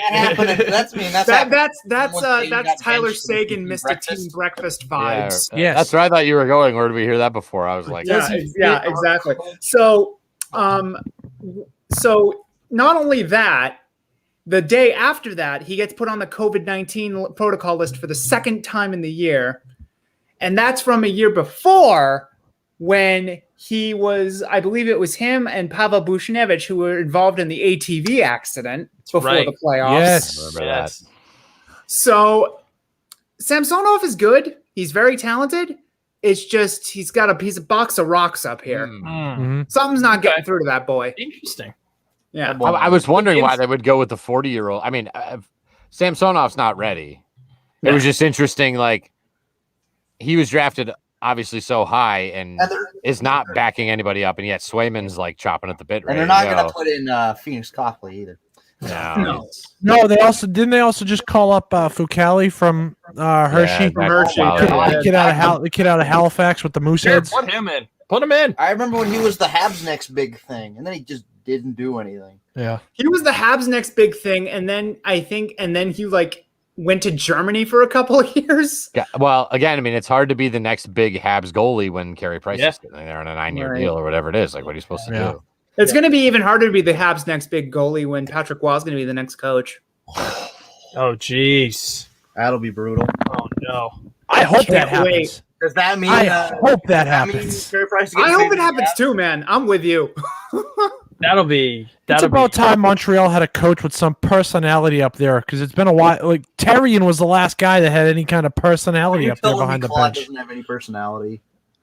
Patrick Waugh seems like the kind of guy who would like just trade for all of his generation's kids. Like, he's gonna go out and get like the Tkachuk brothers. Yeah. Well, the reason Sweeney dangles Jared Ginnery for a 3rd-round pick. Yeah, Claude Lemieux's kid. Like, yeah, he's gonna just be like, "Who's your dad?" Okay, cool, you can play here. Bring him here. Well, the controversy was what? The Habs didn't have one French player in the lineup for the first time ever. People were mad about that. So yeah. Well, I mean, hey, they also did just announce today that they're going to allow 12% capacity at the Bell Center for. Oh, hell yeah! But they got to get to Game 6. For Game 6, I think, if it gets there, though. Happening. It ain't happening. Habs in 6. Leafs in 5. Leafs in 5, but it's a gentleman's sweep. Well, yeah, I think. Well, I would maybe reconsider after they came out today. And we're like, yeah, we're not going to play our best goal scorer. Sorry, they're away from Caulfield, Romanov, and Kotkaniemi all getting benched. And Kotkaniemi was really good. Ducharme is like, I'm not coaching here next year, so fuck it. Oh, good Lord! Hey, at least it's not our problem, right? Yeah, right. Yeah, let the Québécois deal with that up there. Yes, exactly. It's better them than us. So end of 1 down in Sunrise, 2-0 Tampa, 2-0 Pittsburgh as they look to even up that series after the Islanders came away with a victory on Sunday in overtime. And again, another trade deadline paying off for the Islanders. Lou Lamoriello, another Hockey East guy, pulling up big trade. And I mean, Kyle Palmieri pays off in big dividends on Sunday. Andrew, what were your thoughts from Game 1 on Sunday between the Isles and Pens? It proved to me that Tristan Jarry is very flimsy, as I have been calling for weeks. Every shot high beat him, glove slide. Couldn't stop one. And it also proved to me that I need to put some respect on Barry Trotz's name a little more, because I picked Pens in 6.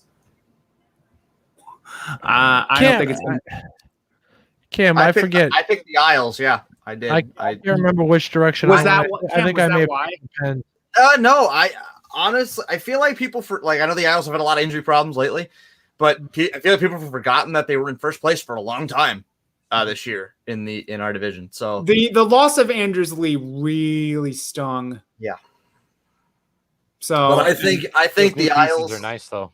I think as long as the Isles can play their boring style of exciting hockey, I don't know if that's the best way to describe it, but that's what they are. They're a bitch to play against. Oh my god, It's Trotz puck. Yeah. Yep. We're gonna roll 4 lines. It doesn't matter. We're playing 4 lines.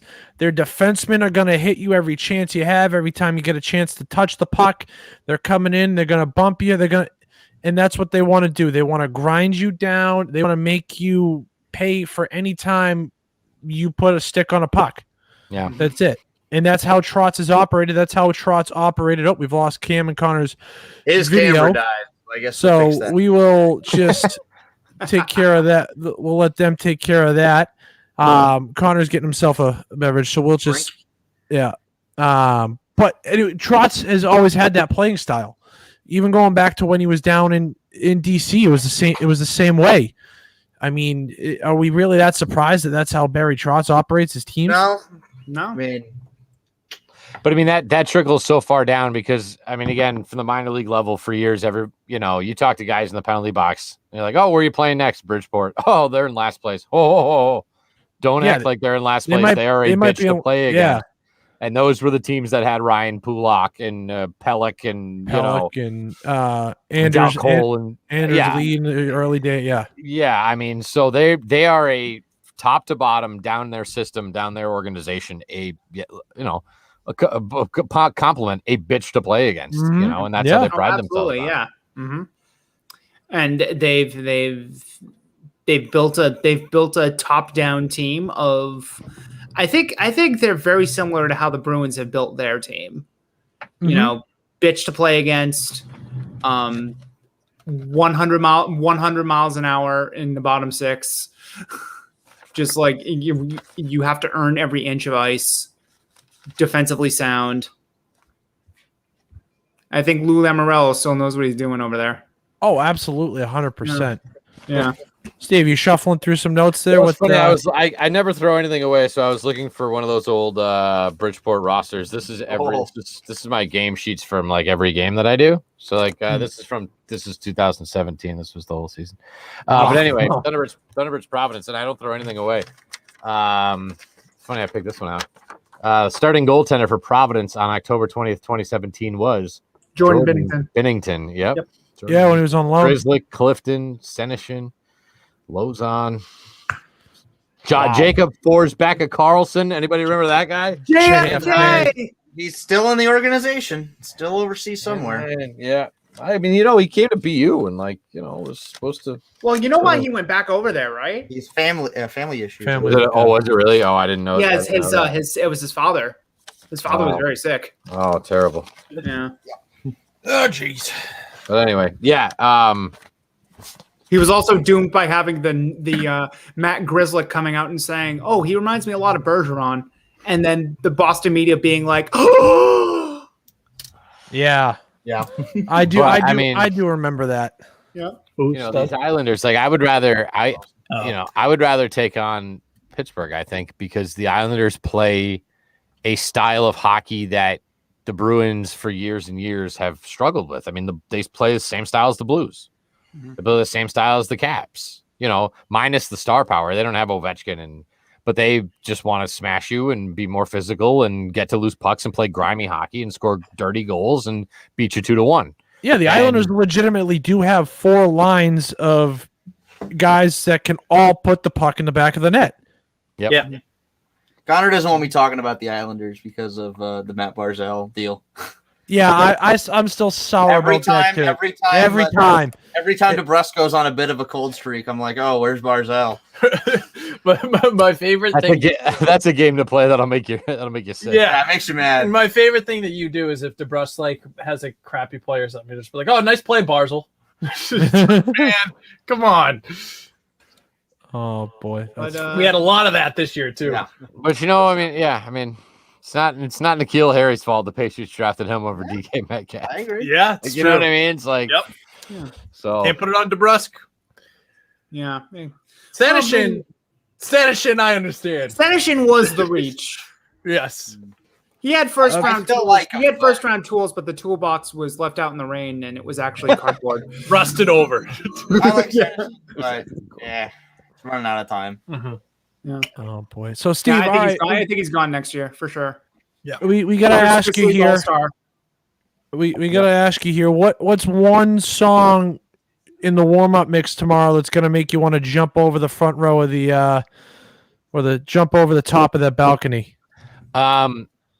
I can't help myself. This must be a night because I'm a '90s kid. Because they all play the songs in the warm up, and I don't know what any of that stuff is. You people all know the. I don't know what that stuff is. Beatboxer extraordinaire. Steve. but, Damn, you got some beats. Yeah, no, I don't know. But they Finish always with a beat. they always end up playing "Breathe" by Prodigy, and there's something wow. about that. Yeah. Yeah. Oh yeah. They also Yeah, don't they get it. also play "Smack My Bitch Up." Well, they play. Sometimes they play Firestarter. I Okay. don't know if I've Firestarter's heard the "Smack My best. Bitch Up" yet.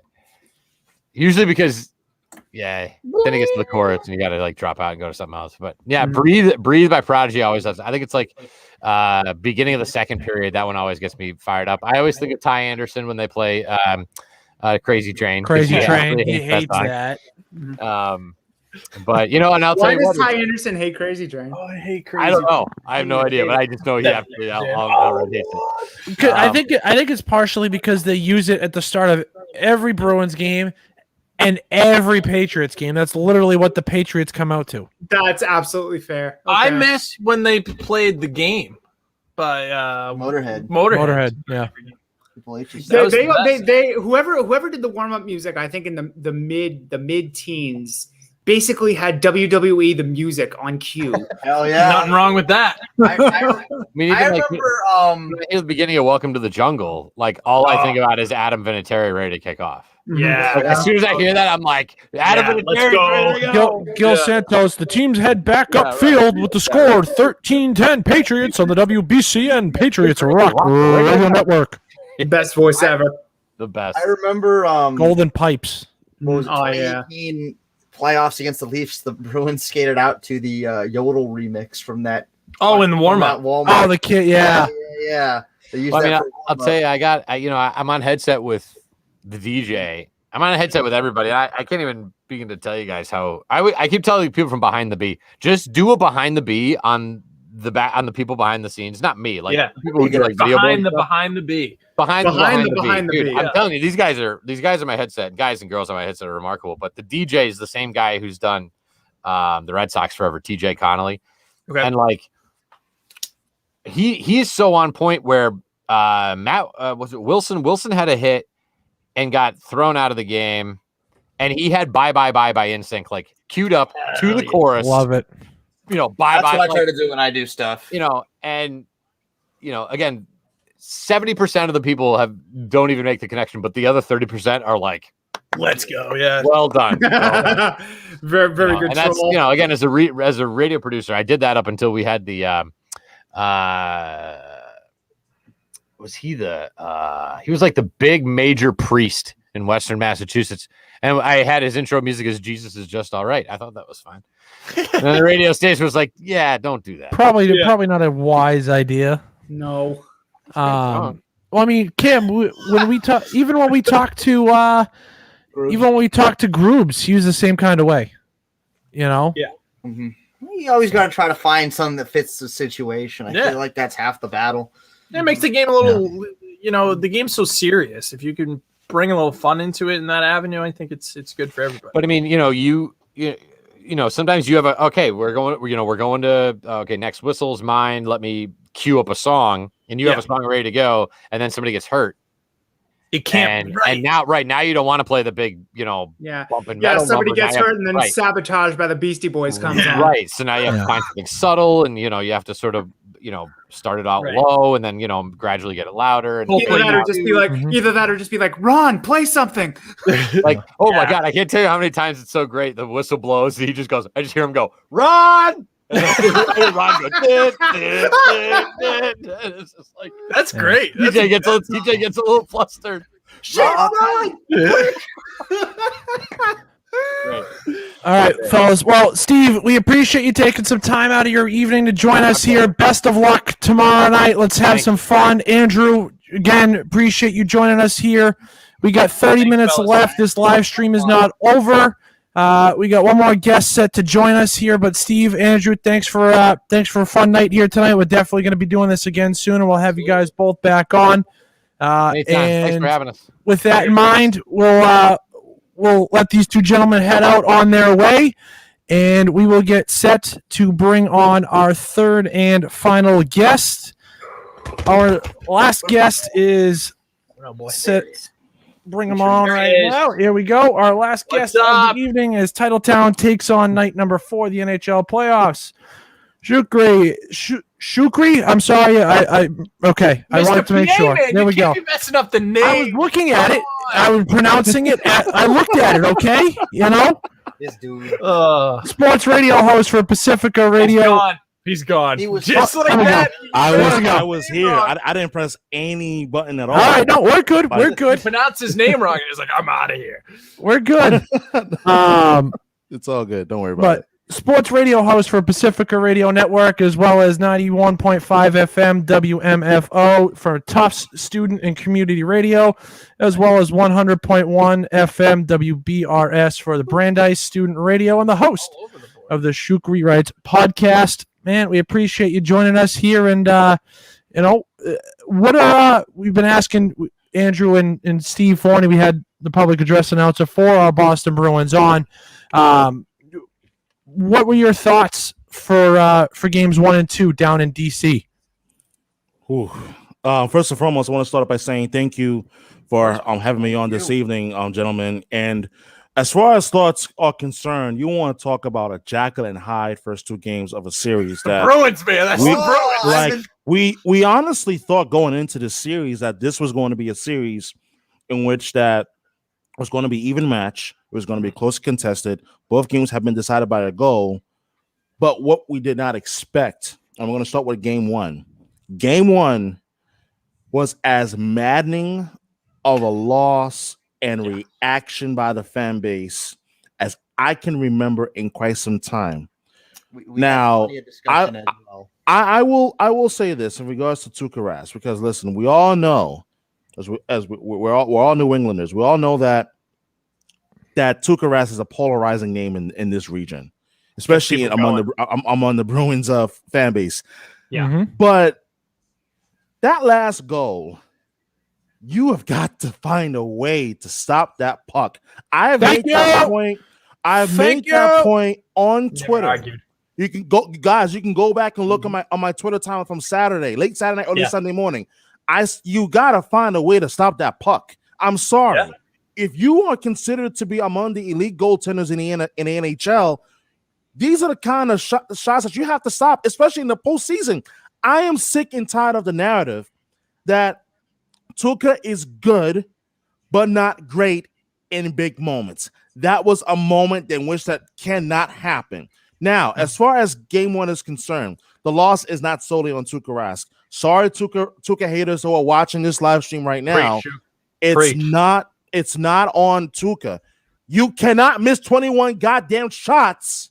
Come on now. And think you're going to win the game. Come on now. Whether you're the Boston Bruins or the accursed Montreal Canadiens, who, by the way, is set to have 2,500 fans at their first playoff game up in Montreal, by the way, you can't win on any game in the playoffs. Nope. Missing 21 shots. Shukri, pucks on net. That's how you win hockey games. Exactly. You got to bury. Listen, we saw the game. They had at least 11 or 12 grade A opportunities to bury the puck in the back of the net. They couldn't finish the job. And that's the part that I look at when you talk about game one, and I say, man, opportunities were there for the taking. You couldn't finish. And as far as game two, oh my God.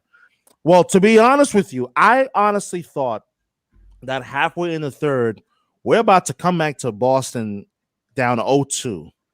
I'm going to be completely honest because it did not look good. The first period, the Bruins I thought looked okay. Yeah, they didn't look great, but there was just something off about the top two lines in the first in the first two periods. Yep. Now we get to the third period. They're down 3-2, and I'm like, well, what's the worst that can happen now? It's fair. Nothing. And what's the worst that can happen now? And then suddenly, here comes the hero. And I swear to God, if Don Sweeney does not find a way to re-sign Taylor Hall, put the contract on the table tomorrow. I'm going to march to 120 Causeway Street over at the Garden and stick a burning torch in the new entryway of the hub on Causeway. Yeah, saying, what are you doing in those offices? Yeah, right. And you come out and meet the angry mob that is outside of the Garden. We want the whole thing, man. If Taylor seriously, oh my God, like and then like when he scored that tying goal, I was like, okay, because momentum in the Stanley Cup playoffs is a really funny thing. And I said going into overtime to myself, well, this can go either one of two ways. They can quickly end this because they had it. You saw the Bruins buzzing in Washington's end towards the end of the third period, and going into that overtime, like they can win this game quickly, or somehow Washington is going to find a way to get one of those ugly bounces past Tuukka and go up 2-0. And what are you? It's always a concern as a Bruins fan when like anything, if it's tie game under 5 minutes left, that just any shot could, and it's always, I mean, that's kind of the same for everybody. I feel like particularly for Bruins fans that literally any shot can go in. It could be a 20-mile-an-hour floater from the blue line that goes in on Tuukka, and it's the worst. And I'll give you a stat. I told the other guys who were on here earlier, the last 4 games, I mean, not counting the round robin, that didn't count. Yeah. But the last 4 games we played against Washington have all gone to overtime. Game 6 against Game 6 in 2012, Game 7 in 2012, and then Games 1 and 2 now. So we play them close. Overtime forever. It's always going to be exactly. Close. And then when Marchand scored that overtime winner, I literally yelled. Yes. I yelled in the living room, and my mom was like, shh. And I'm like, sorry. The Bruins, sorry. I'm like the Bruins, like, but no, because the funny part is I was away. I was in Philadelphia for about a week. Just got back home. I'm back home in Boston now, and I was just like, I'm like, thank God they found a way to win, because if they had lost this game, my level of panic would have rose even more after game 1, because now Washington is taking the first 2 games at home. Yeah. You lose the first 2 games. And then you come back for game 3. Now the chips become louder, and we all know how it is in Boston with the media, and especially for people like myself who are in radio. Well, is it time to put in the sway man, like Jerry Swayman? Right. We're gonna put him in now, like I mean, for now at least we could put that to rest. Yes, and just focus on. What do the Bruins need going into game 3? And I'm going to give you 2 things that the Bruins absolutely need the most. Let's hear it, Shukri. Number 1, they need to figure out a way to keep Kevin Miller healthy. Because I don't know if you guys noticed or paid attention to this. It seems like in that first period that he's got a little something going. Yep. But Cassidy came out last night and said that he got cut and he was getting stitched up. Wow! That's what it was. Yeah. Okay. Oh, really? Yeah. I didn't catch that. Good point, Ian. Thank you. Post game, Cassidy was that he was asked about. No, sorry. Today during his media press day today, he was actually asked about Millsy, and he said that he'd been nicked and he just had to go down to the locker room and needed some stitch work done. So that's why he was huge. Yeah. Because listen, you need all the help that you can get on the blue line right now. Yes, Especially considering like let's be bigger honest, body like him. You need a big body like Kevin Miller. You need that, especially you talk about the Washington's blue line. I mean, which you talk about John Carlson, who's an absolute animal in his own right, and I don't even want to mention Chara's name, but listen, we all know that Chara has had his deficiencies the last few years that he was here in Boston, but he's still a serviceable defenseman, and I think it would be foolish to overlook what he could still bring to the table, even as a third pairing defenseman for the Capitals now. Mm-hmm. So with that being said, Kevin Miller is definitely one, but I'm glad you brought that up, Ian, in terms of the update. Number two, the other thing that I would look at is, can we find a way to get Charlie Coyle going, please? Wow. Please. Wow, you couldn't have signed that one up better. Can we please?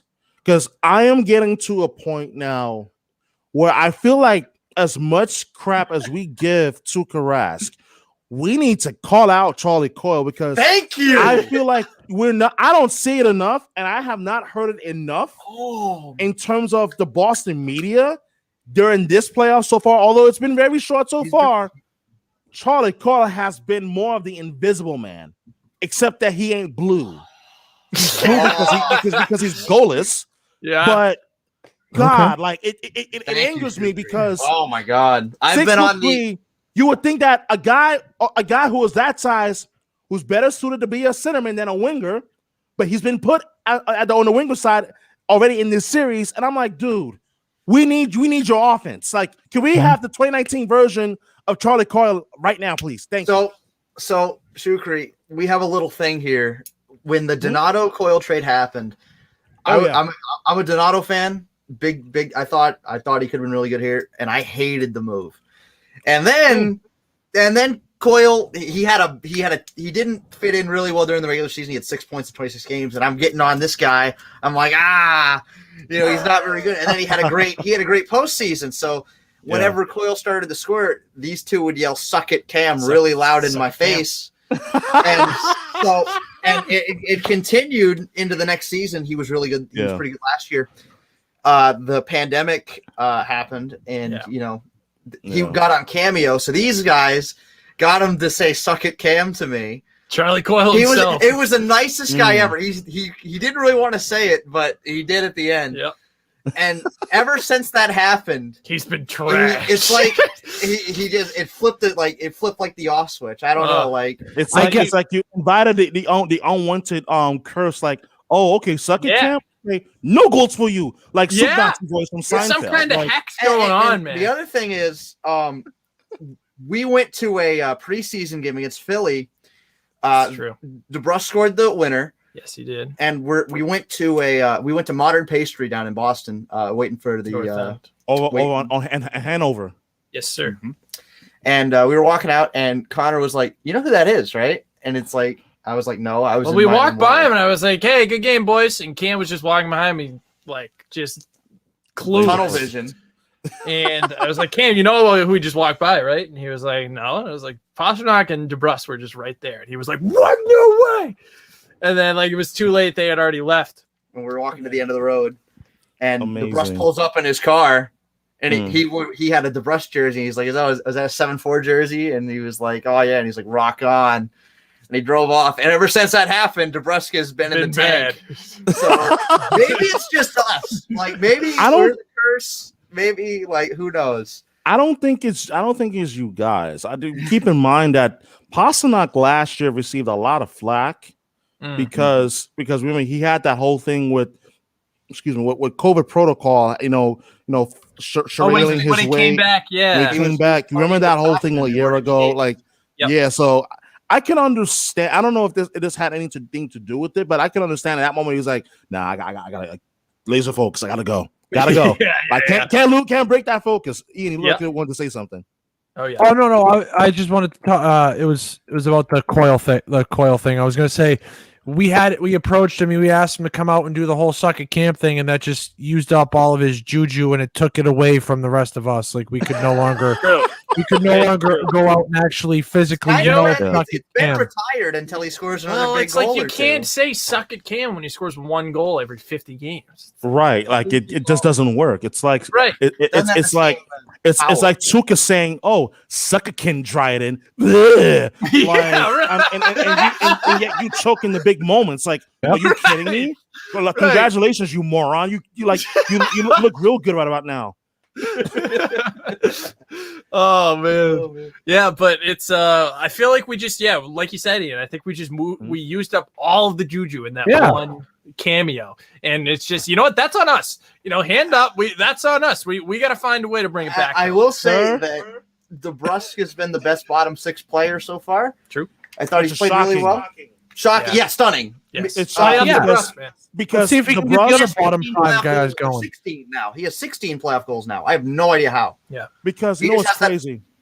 You don't know what's crazy? Sure. If you go back to his rookie season, 2017-18, I remember his debut against I was Nashville, there. October 17. I remember that game was quite there. well. Yep. And for some reason, he's always had a knack. Going back to the 2018 playoffs in that first round in that game 7 against Toronto, the comeback after being down 4-3 going into the third period, and then we all remember Torrey Krug scoring the goal to tie it up and so forth. He's always had a knack for the playoffs. Yes. But this season in particular, I can't put a finger on it. DeBrusque and Coyle seem to really feed off each other well, if you know what I mean. And unfortunately, it ain't feeding off each other in a good way either, because both of them have absolutely sucked offensively. And at a point, I felt bad for DeBrusque because it was like, listen, you're too hot and cold for me personally. Yeah, no. You're a guy that has shown that you could score 20 goals in a season. Cool, fine. But you've gone long stretches without scoring. And then at times during the season, the regular season, you are a liability on defense. It just drew the ire and the frustration of Bruce Cassidy. And it's like, dude, you're not contributing offensively. We know that you're better than that. Like, what's the deal? And then to also add on to this point here, DeBrusque, I'm not worried about come playoff time. But what does worry me is this, and I thought about this from the Washington perspective, and I said, you know, this series has been so physical up until this point on both sides, and as the series shifts here, I sincerely wonder, what is Washington going to do next in terms of its game planning, in terms of strategizing and so forth? Because David Pastrnak hasn't even been a factor in the series at all through the first 2 games. So you got to give credit to whatever pairing that's been put out there from the Washington side to neutralize David Pastrnak. I think Orlov's been fantastic. Dmitry Orlov has been big until that moment last night in the beginning of OT where that turnover was costly at its finest. Like it's amazing to me how, as the series now shifts here, that the momentum and the storylines changed a little bit. But I'll pose you guys this question. Yes, this is the radio host of me speaking now. Hell yeah. You look at both sides, and you look at what the Bruins have been able to accomplish so far, and you look at what the Capitals have been able to do so far. What do you see happening within the next 2 games, in games 3 and 4 here in Boston, as both teams continue to try to figure out each other, because they're both equally strong offensively, 5-on-5. They both can strike and be deadly on the power play. But do you see goaltending being the ultimate difference maker based on what we've seen from Tuukka and Craig Anderson so far? I think goaltending was going to be the biggest difference maker in this series, whether it was going to be Vanacek or Samsonov in net for Washington to begin with, and then never mind Vanacek going down and Anderson stepping in. Now all of a sudden you have a guy that's turning 40 in 4 days, and he's played, a handful of games in the last calendar year. I think it just emphasizes the fact that goaltending, whether I'm a Tuca guy or not, which to be honest, not a Tuca guy. Haven't been for the last couple of years. Whatever. Everybody has their takes. It is what it is. Get over it.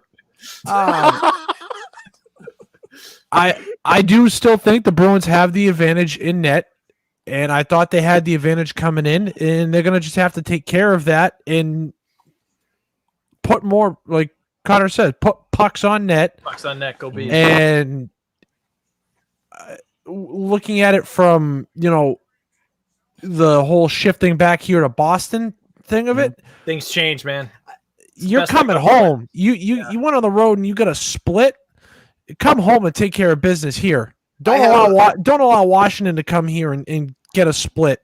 You come home and you take care of business here, and you go back there with a chance to take care of business. I have a thought that I don't think a lot of people maybe thought about or considered. I've been thinking about this since last night. Sure. How good is the ice going to be tomorrow? The Celtics are playing at 9:00 tonight. They're playing right now. They're playing right now, Yep, which is why I wanted to make no mention of the Celtics, because they pissed me off to the point where I'm like, you know what? I love the Celtics. Can't watch them. But I absolutely curse the Celtics team this season's edition can't of the support Boston. Like I can't. I really can't. Yeah, like honestly, also, go ahead. I'm sorry. Just to the whole point, like why, aside from TV ratings and the NBA having control over it, why are they tipping this game off at 9:00 with two East Coast teams? National TV window. That's why. And as someone who is also on side note, I'm also part of the bowl game at the Garden at TD Garden as well. Awesome. Yeah, Awesome. Like national TV window. That's the reason why they said, okay, Boston and whoever they're playing. Because I have this. Boston and he doesn't even know who they're playing. Like, listen. I've checked out. I checked out of the season about Honestly, 2 weeks ago. Good for Like, you. honestly, my pistosity with this team is reached a level. I'm like, you know what? If you lose in the play-in tournament, you get what you deserve. But that's besides the point. Yeah. National TV window, and as far as how good is the ice going to be, I think that's a great question, because it's going to be 80 degrees as well tomorrow. It'll be hot. It was 80 degrees today. I mean, today and tomorrow's going to be like mid 70s. Is it really? Okay, that's not still hot though. Yeah, like it's still warm, but I don't know. It was kind of joked about today on I was watching Zoe and Beetle, and they were talking about like how soupy is the ice going to be at the Garden. And I'm like, it's not going to be soupy, but it is a legitimate question in terms of Every year. the ice condition. But here's the difference. The big difference is that there hasn't been any concerts at the Garden. It's just only been the Celtics. And So there's not going to that's- be 17,000 people in there. No, and that's going to be the big difference. And I say that because when there's concerts, there's a lot of foot traffic, and there's a lot of machinery that's being moved around inside the arena bowl, Right. and whatnot. So because it hasn't been constant, it's been Bruins Celtics. That's it. Right. I don't think the ice condition will be as bad as it has been in the past. Yep. So that definitely, I believe, it'll be in pretty fair condition. But I will say this though. Now that I think about it, I do wonder if, oh man, if any of you have thought about this, and someone brought this up on Twitter, and it just made me sick. This is the first home playoff game for the Boston Bruins. Yeah. I thought about that the other day. Yeah. Since Game 7. I'll just leave it at Game 7. That's it. Thank God. I got sick. Thank Yeah, God. thank God. After tomorrow night, we don't have to say that anymore. Yeah, seriously. Oh man. Ugh. We Because- went to the first game after. So we went to the first home preseason game With the the new year seats. after with the new garbage seats. Oh, With the I seats was there. before I was they- there as well. I know. Were you? I remember that. I was in the 300 level like for that game, Oh, damn. but honestly, I still had that anger permeated through me the entire summer of 19. Yes. It was Like- oh my Oh my God. god, yeah. And the worst part is, this is something I'll never forget. True story. Remember the first Saturday after Game 7, which was June 15th? Yeah, it was like an 85-degree day. It would have been We were perfect for a supposed to have parade. if had we won Game 7, the parade was supposed to be that day. I walked around Government Center, and I was thinking to myself, "Damn, Bruins, you should have won that damn game." They could be millions could of have had a people. parade, like 3 million people in and around the city, and girls gone wild in their Bruin shirts and all, like getting all drunk And it would have been great too because kids wouldn't have had to take a day out of school. Exactly. Grown-ups wouldn't have had to take a day off of work. It would have been nuts. We all know how this city gets, especially on a warm day in mid-June, and there's a Bruins parade. Like, come on, like Bruins fan. Like, I've been to a Red Sox parade. I've been to a Patriots parade. Same. 2018 for me. I went to the Bruins parade. Oh, I was at the 2017. I was there after the post Atlanta Super Bowl for the Patriots parade. That one was. I had class. I couldn't go. I was down there. It was snowing. It was sleeting. It was gross. I was soaking wet but it was. I do it all over again. My celebrating. Nothing beats that 2011 one. My celebrating for that Super Bowl 51 comeback was done that Sunday night because I watched the game at the now close, and it breaks my heart at Whiskey's. If you live in Greater Boston and Boston, for those who are watching this, if you live in Boston or in Greater Boston, I mean, I live in Boston, I live in Brighton specifically. Good man. You know exactly what I'm talking about. Yes. Whiskey's. Was that spot in Back Bay on Boylston? Right across from Fruit Center. Sadly, it closed because of the pandemic. Yes, but for that game, Super Bowl 51, I purposely made sure that I'm going there because they used to have this wing special, 25-cent wings. Yeah, dude. If you've gone there, you know what I'm talking about. Yes, like, I live in Boston too, so I am right there with you. Oh my god, I used to go there and like make sure I got myself a nice little tall glass of lemonade because I'm like, no, I want my 25-cent wings. Mm-hmm. I don't care if it expires at 9 o'clock. I don't care. Give me it. So I got there around 5:15 that afternoon. Now we all know that when it's Patriots Super Bowl Sunday, is when Tom Brady was still here. This city completely just is already buzzing. It's electric, and then as we get closer to game time, comes to a halt. It just comes to a complete halt by 6 o'clock. Whiskey's is completely packed to the door. I'm in my seat, and I'll never forget. My eyes look towards Boylston to see if there's any cars. Nothing. It was just dead. I didn't even see anybody walking past. Everybody was already in whatever bar they were at, whether they were at McGreevy's or if they were if they were like down the road over at Uno's, which is a little bit closer to Copley Square. Mm-hmm. But everybody was already in. But oh my god, my celebrating that night was unforgettable. To that point, it's funny because I watched the game at my brother's house, who lives in South Boston, last night. Nice. And of course, I had to park like a 15-minute walk away because parking in Southie is a pain. Brutal. It's absolutely brutal. And so I was walking to his house when the game started, and of course, it took me like 10 minutes. And I was on the phone with one of my buddies who was watching the game.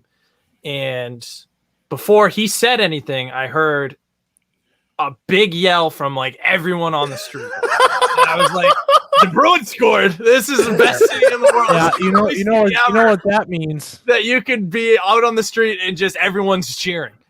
It's the best. It's the best. Yes, absolutely. Title town, man. Ian, look like you was about to say something. Oh, just watching the Florida and Tampa game. You know, the fans in Florida trying that game has become an absolute lull fest. Like after Tampa Bay scored the first 2 goals, it was just like now they're just defending. Oh, yeah. Brian Flores of the Miami Dolphins and some Dolphins players were in attendance, and they just showed him up on the big board. So wow, I missed that altogether. To get him going. It's awesome. So Shuko, at some point, you're a time, dude. With Shuk? Yeah, hell yeah, man. What happened? Oh, yeah. I didn't even catch it. I'm sorry. We gotta watch a game with you, dude. You're a time. Hell yeah. Oh, absolutely. I mean, let me know when. Like, listen, like I'm here in the city, so like, nice. In fact, I don't know if you even follow me on Twitter. Or I know I Ian will. does, but Well, I'll follow like- you after this. That's Oh, yeah. for sure. yeah, like Yeah. definitely, follow. I'll be. Yeah, they'd be more than happy to. Absolutely. Grab a lemonade and some wings somewhere, right? Yeah. Listen, Come on now. I gotta find like the next wing spot. Actually, there is a wing spot that I do Kowloon. go to. Well, Kowloon's is Kowloon, one, too but north. that's not what I was. I No, was I gonna know. go. I was talking about the draft in Alston. Like in Alston, there's a spot called the Draft. It's on Harvard Avenue, and they have these. I think it's 75-cent wings. I think it's 75 cents now. But these nice jumbo wings, Sundays and Mondays.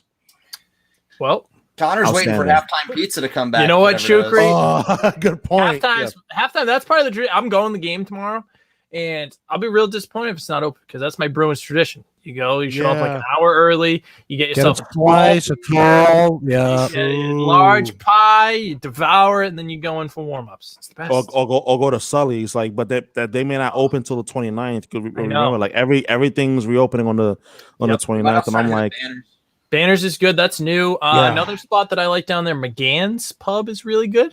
Oh, Banners yeah. is probably going to be bumping tomorrow. oh, but I am genuinely angry and sad that not Hurricanes, but the Force is never coming back. It's sad. Yeah, man. it's That really was the heartbeat of Yes. the pulse of the North End for more than 40 plus years. Going back to the days of the old Boston Garden, like, I mean, Yep. hey, if you were going to a Sad. Bruins or Celtics or a concert, you're like, hey, just meet me at the Forest, or like on Canal, like, I bet, say no more. Yeah, right. But damn, It's a shame. It's a shame. Derek really is. Sanderson had a bar back in the day, and I forget what it's called, but that's what's going to go in there. It used to Really? be on Boylston Street, but Isn't it now just it's going to be Sanderson's? might just be Sanderson's. I think, But yeah. that bar, that title is going to go where the Forest was. Wow, At least you're not Kinda putting cool. an apartment in there. yeah. Yeah. Oh, the beef float juice worked. 2-1. Wow. Wow. 2-1. Okay, Finally. because we're running out of time here quickly. Who do we think the banner captain is tomorrow? Oh, I hadn't even thought about it. Wow. Are Emily, they doing that tomorrow? So they came out and said they're going to do it. I don't know how they're going to do it. I remotely. They probably put him up in like by where Angeli does the anthem or something like that. Yeah. So do we have Okay. any takes? Always I Edelman. think Edelman? Yeah, okay. for tomorrow It's game one, so you gotta come out hot. yeah, because it can't be any Red Sox players. Right, They're they're way down. They're down in down in in Miami, yeah. Dunedin right now, playing the Toronto Yep. Blue Jays. Yep. It definitely can't be a Celtic. Oh God, no. Please don't let it be. Yeah, no. But I think tomorrow's banner captain actually just might be. It might be Sean Thornton. Oh, that'd be That'd Because be after awesome. all, it's 10 years. This is the 10-year anniversary of that 2011 Yeah, they might do a bunch of championship run. 2011 players. They may be bringing back the 2011 players to to commemorate that run. Yeah, it's a good 10 point. years. That was the point I was going to bring up earlier. If we would have lost last night, it would have been the first time we were down 2-0 since 2011. But the Yes. difference is that we lost the first two games at home. We had to Right, go that to was Montreal. bad news. That is a massive difference. Yes. Yes. All right, Ian, what do you got? If I had to guess, I'm gonna say it's gonna be like I don't know, Marty Walsh or something like a city. Marty like Walsh is in DC. Marty bro. Wall, he's in DC now. Marty Like, Walsh in DC. oh, Yo, you're He's not right. the mayor anymore. Yeah, I forgot that. Okay, well then maybe it's how gonna be the new hilarious would mayor. it be? What if it was Governor Baker? Well, that's what I'm thinking. Like I'm thinking that's kind of my thinking though. Like Yeah. everything that's gone on in the last year, whatever, you know, you want to kind of Yeah. tie Actually, it all. I got one better. That was my. Someone from the first responders in the Oh, yeah. probably Yeah, doc- like a someone doctor from or a the- nurse or frontline. Yeah. I think Yeah. that would be most appropriate, even if let's say the Bruins do win this series and move on to round two. By that point, we will have a full house at the Garden again. Mhm. I think it'll be most appropriate to have members of like the frontline workers, the doctors and the nurses, like do like the do like the banner captain, similar to how they honored like the victims of the Boston Marathon bombing in 13. Yep. I think that would be most appropriate for sure. I think that's the best answer we're gonna get here. Yeah. All right, Shukri. Well, where can people find you on Twitter? And just real quickly, let them know about your podcast and different things like that, and how they can reach out and engage with you and all that stuff on social media. Absolutely. You can follow me on Twitter at Shukri Writes, as at SHUKRIWRIGHTS.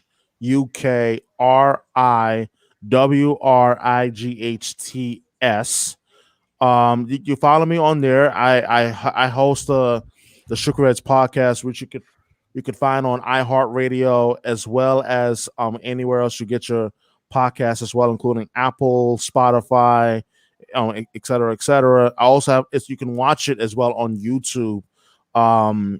On YouTube as well, like subscribe to the channel Shukri Writes. I've had some really notable guests already on the podcast. I had Danny Amendola of CBS Sports Radio. I've also had last year I had Hockey Hall of Famer Grant Fuhrer on the podcast as well, and I also had Christian Arcan and Sean Silver of 98.5 The Sports Up on a podcast episode as well a little while back, and Andy Gresh of WEEI as well stopped by on the podcast as well.